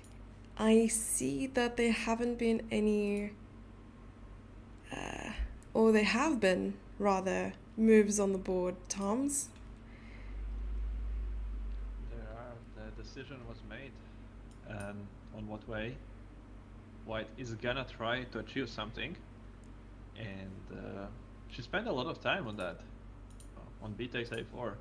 I guess she was just thinking which endgame does promise at least some chances to play for something. So yeah, we saw b takes a4, with b4 and a5 played. Not grabbing the pawn on d5, which would lead to big simplification, but trying to hold on to those pawns, because now, if we do manage to take on d5, at least we do defend the a5 pawn. I see that. So what could be her idea if we just keep chasing the pawn? Well, the pawn can't go any further than that because obviously a6 is covered by the bishop. What would you recommend here, maybe now that... Oof, I don't know. Could She white... certainly has some trick in mind, Yeah? but which is it? The problem is that the knight is very far away from the queen side. It's so many moves to get there to defend the a pawn. Yeah. So maybe to try and hold on to the a2 pawn like you suggested. I'm not sure. Could you play an immediate a4? Rook takes a5, rook d4? I'm not sure if that even helps because bishop d7, and that is tough. Yeah, this guy is gonna fall. Yeah, and a4, I guess, ends up losing just a tempo. If we lose the pawn anyways, then we lose the tempo on a4. So what is an idea?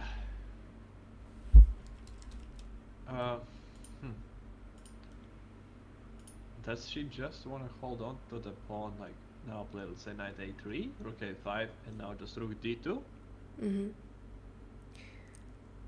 Sorry, chat. So the clocks do pause when we analyze, and they're still going. The game is still on. Don't worry. The action is still packed. So here with rook d2, at least, you know, all your minor and major pieces are off the light diagonal, so the bishop can't threaten it. And maybe the difference, as opposed to the line when we had a rook on a4, rather than now it's on a5, is that we are not ready to push d4 in this position. And due to that, no, we could play d4, since after this that would be an exchange, theoretically. But we also get knight c4 square. Oh, So I see. this is some difference. You know, just like in my mind, I'm trying to put together, like in those child games, just find 10 differences, just 2 pictures, and just try to figure out what is different here. Because after so much thinking, Ju Wenjun definitely has some point here.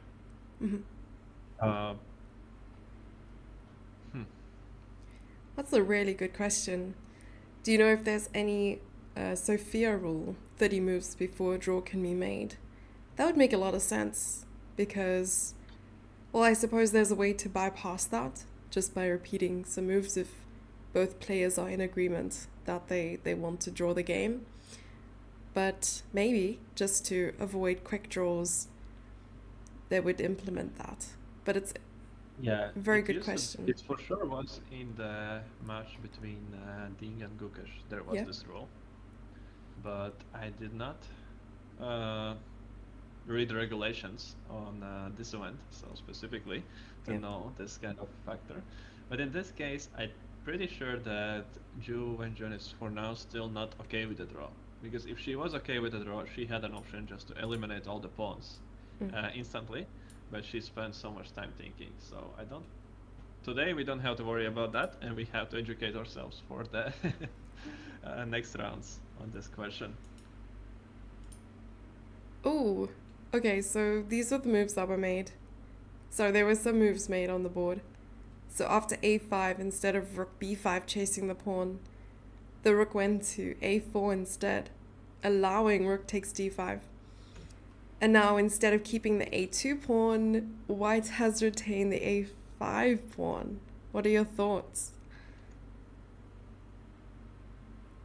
I think that this is a very big win for white. Just the question is, how do we stop rook a8? Maybe we don't have a way to stop rook a8, and then it is all very irrelevant. But we at least have one move now to resolve some things. Mm-hmm. And this g4 pawn is so strong. I so would like to play h3 or f3 just to have king f2 moves. Yeah.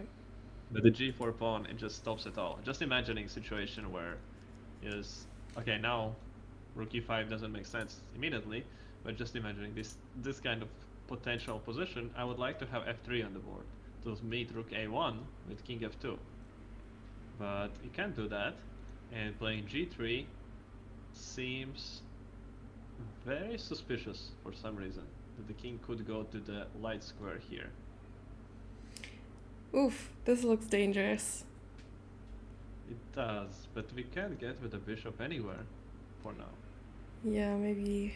Yeah, even bishop c8, I suppose, won't really do much.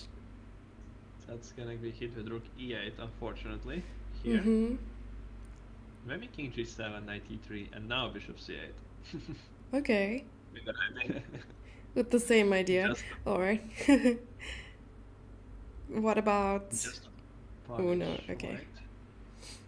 Because now knight takes... Nope. I lied. I'm lying. I didn't say anything.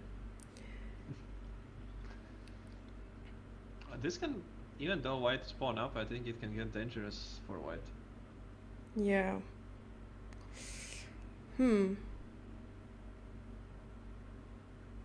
So You could just be yeah, the nasty g4 pawn- and play rook b5.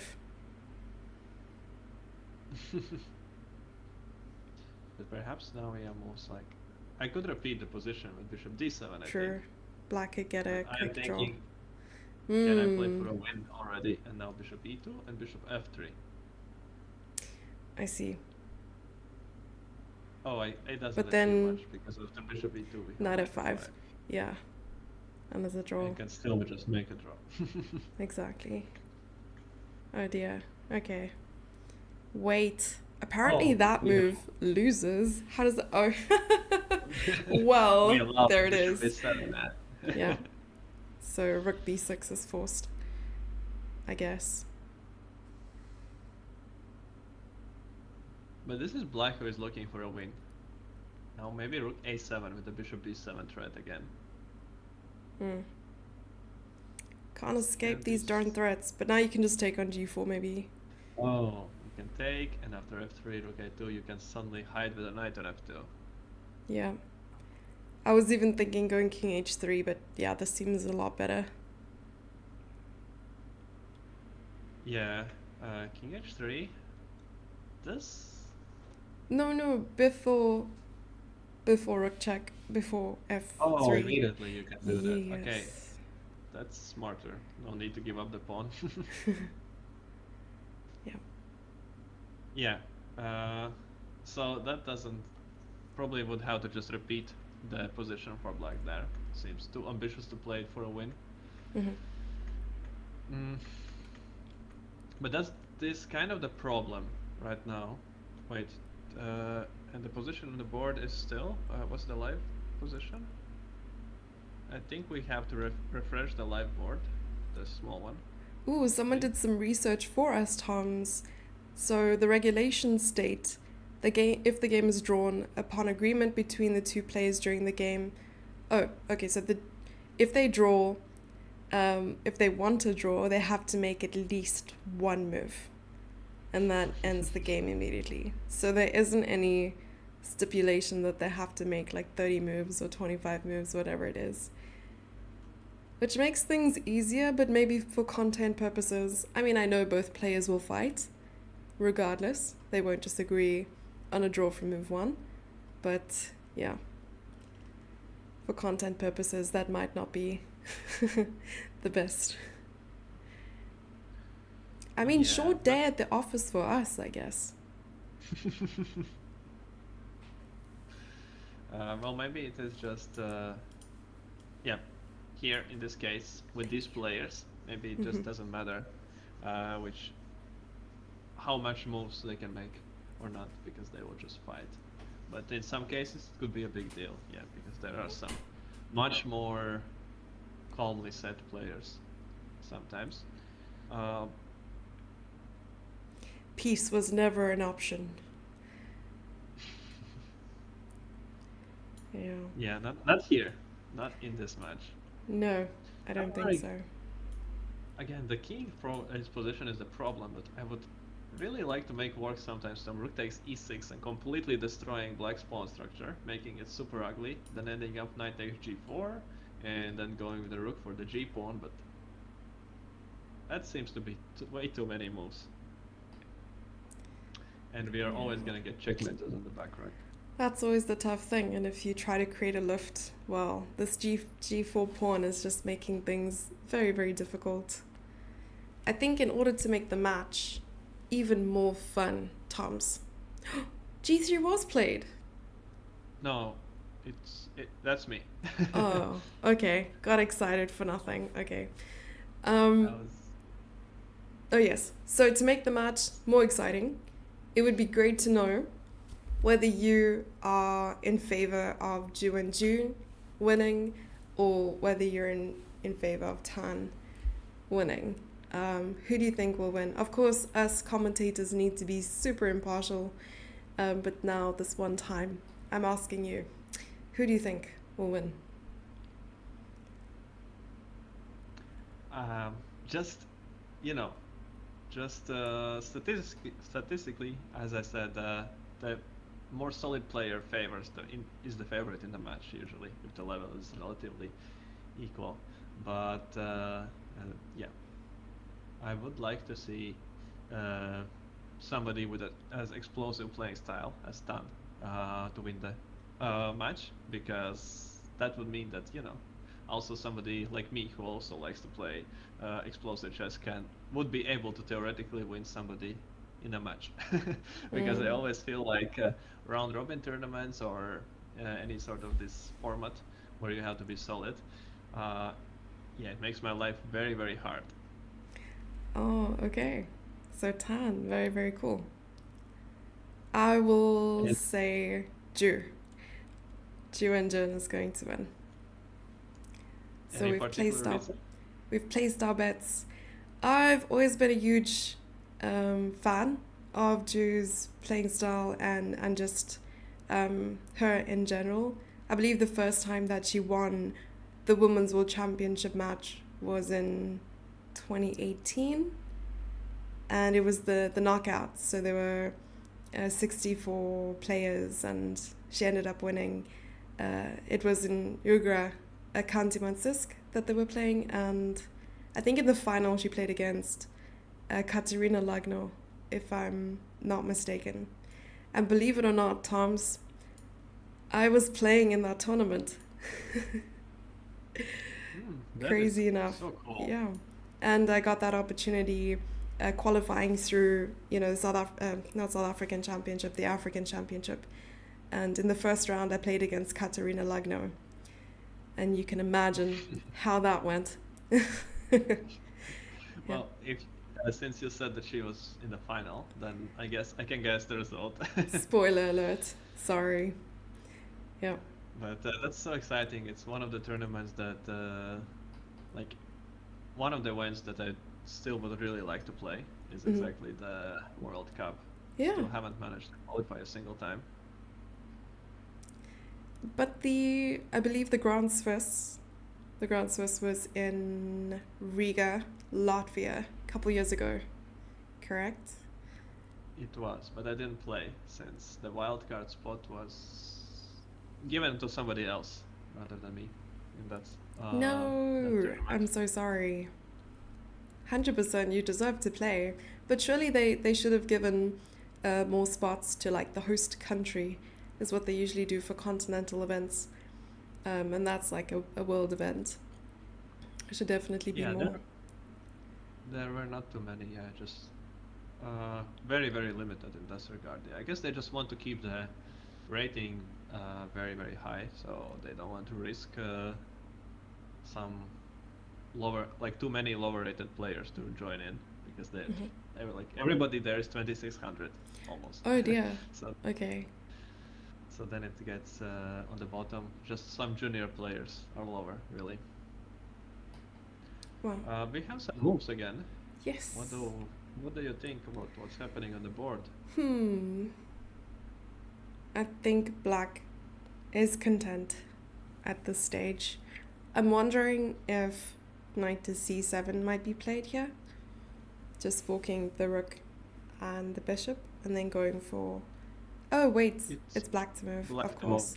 I was just testing to see if you're still awake, of course. That was my plan all along. I'm And here. do you think Tan will take the knight? Oh, Because... yeah, I think she will. The knight can be. Yeah, I think she's thinking about this. Does she take the knight and they end the game, or she's looking for something else? Just a quick note. Maybe you could do a quick refresh for the small board that we have, the live board. Okay, It's I will still do on the that. position that we left in before the break. So Yes, there has let been me do some that confusion quickly. because of that. The live board. Let me refresh that quickly. There we go. Thank you so much for the reminder. Sorry, I saw the chat message thinking that it was the clocks in the analysis board, but thank you for reminding me about that. I'll do that more frequently in future. Because that one is our browser source coming directly through from the website. Yeah. Okay. So maybe today peace is an option. It does look like that, but I guess I could do with the fact that Tan in this particular game was not given a chance to really make things more muddy on the board. I mean, from my conclusion from watching her games, I was trying to go through as much as I could some potentially more interesting games of her. She always is taking any option to make things wild on the board. But today, I think there was just no way. Like she didn't have a chance, like really to do anything else. And so that's why she also has played it so quickly. That's okay. It is what it is. We just gotta make the draw and move on. And maybe tomorrow with white pieces, she is gonna be more in control in which direction the game goes, and because of that, she's gonna be able to create some fireworks on the board. Well, there you have Okay, it. now And just a different move order here, taking the pawn first. Which means that only the king side have pawns now, and that benefits the knight, I suppose. But now maybe even gives white a chance to keep the knight. So playing something like rook takes, and knight f4 if that's really what they want. But again, this back rank issue is just such a big deal. yeah, why does this knight even feel good? It doesn't do anything.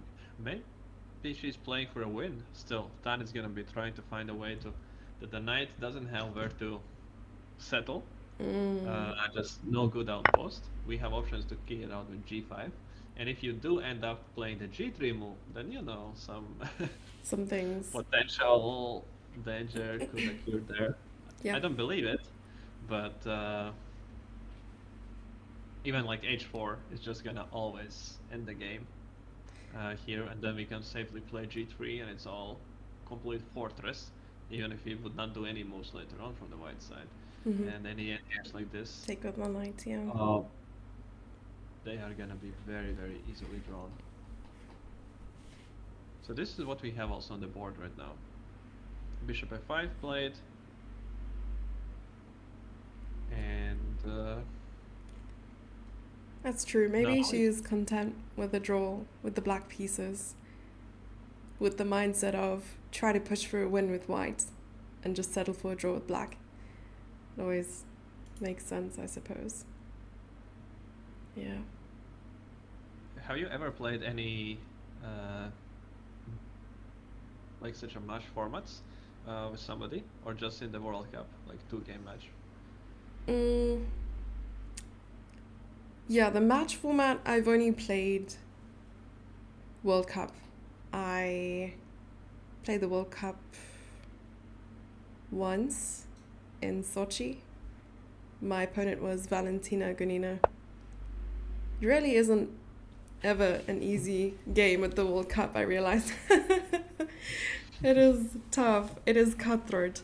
Yeah. No, I've played Swiss tournaments. I've played round robins. But in terms of matches, only World Cup. What about you? Yeah, as I have not played the World Cup, then only online. My only experience playing a match was in some of the online event, but that's it. No over-the-board matches. Okay. I think no, like technically, I think when I was about 12 years old or something like this, I played some tournament, some kids tournament which had a Swiss system, and then later some knockout, depending on how you rank in the Swiss. But I don't think that exactly counts. I think knockout format is a lot of fun. This adds a lot more pressure to the games that you're playing. Oh, we get exactly what we spoke about. Pawn takes. What happens here with g5? We take it. Oh, we take this. Okay. Yeah, I think they are gonna agree to a draw. I can't imagine who could want to play this for a win. Like there is no way. Bishop takes h3, gh, and I think they're just gonna agree. This is like one of those positions that you can agree for a draw just by looking in the eyes of your opponent without even needing to offer a draw. Just put your hand up in the air, and your opponent's gonna do the same. As there can be just no ideas in one side of the board, or can game 2 against 2. So wait, you put your Yeah. hand up in the air like this? Oh. No, this? like just to give the hand. Oh, okay. Sorry, it's not like EDM Yeah. and you just like start dancing. No. Yeah. Okay, Sorry. I understand. All right. No, just so that we're on the same Okay. page. I also realized that I can see your camera, but you can't see mine because of the stream. Yeah, Oh I see gosh. your camera with a few second delay. Oh, okay, with As the it's in the stream. in the live stream. All right, Yeah. makes sense. I was also thinking, chat and Tom's, from tomorrow, what I'm going to do is prepare a few trivia questions for moments where we are not analyzing the game, because there is only one game to take a look at. So maybe at some moments we'll have time to answer some trivia questions about the players. And I already do have a few in mind that I want to ask. So we can challenge you, chat. You better do some research for tomorrow, because we need to know, you need to know everything there is to know about Ju and Tan. And in the process, we'll get to know the players a little bit better, I think. That's going to be a lot of fun. That sounds like a good idea, but as long as I don't have to know all the stuff. Tom's is like, I didn't sign up for this, so what are you talking about? Okay. Yeah, I thought I'm past the homework stage, but I guess I have a homework for tomorrow. Study Yes. everything there is about the players. Of course, you Um, thought this job was going to be easy. And we have a result. We do have a result. The draw has been agreed. Indeed. The last move, King E4, it was not played. It's just often happening like this in the digital boards. Since to fix a draw, you have to put the kings on these corresponding squares. And if white, in the position where King E4 is a legal move, I'll just put the king on e4. The first one, it just registers as a move, but it was not actually played. And the draw was agreed just here in this position. Yeah, the king cannot castle diagonally, not yet at least, without Red Bull. But that's awesome. So the first round ended in a draw. Do you think this is a good result? I think it was pretty peaceful. Nothing too crazy happened today. Yeah, today was nothing. Yeah, today was very, very peaceful game, without much excitement, and very such a classic calm game. And it's gonna be interesting to see if both players are gonna start match with a calmer approach, or it was just this one game. And tomorrow already with white pieces, Tan is gonna be attacking much more aggressively. Also, it will be interesting to see what opening is gonna be tomorrow. I expect there will be a switch from e4 to something else. Hmm. Okay. But I guess we have to wait till tomorrow to find that out. Yeah, I was already picturing like a prediction that we can do in chat. I don't know if Twitch allows it. Maybe I can steal a mod, or someone can run a prediction on the chat just to see what openings. I'm envisioning like a c4, maybe. An English. Does Tan play the English? I think you know more than me. Yeah, she does. Okay. She did play also it on a few occasions against Ju or Jun in Okay. their past games. Uh, I think we definitely will see c4 at some point in the match. Uh, Tomorrow, I would guess, my guess would be still on d4 though. Okay. Just feeling it out more, and leaving the more direct, sharp ideas for the later in the match. Okay, that's a really cool and like a guesstimation, an educational guess for tomorrow. Mine is just purely trying to, you know, trying to test the wind and then guessing the opening. So, but thank you so much, Toms, for being here with me and commentating on the first round. And tomorrow is a new day, so we're gonna come with our coffee and our commentary and all the things. So we'll see you tomorrow. And yeah, any final words, Toms? Yeah, that was pleasure to be here. It was very nice to meet you, and I'll see you all tomorrow. All right. Bye bye, everyone. Bye. Bye.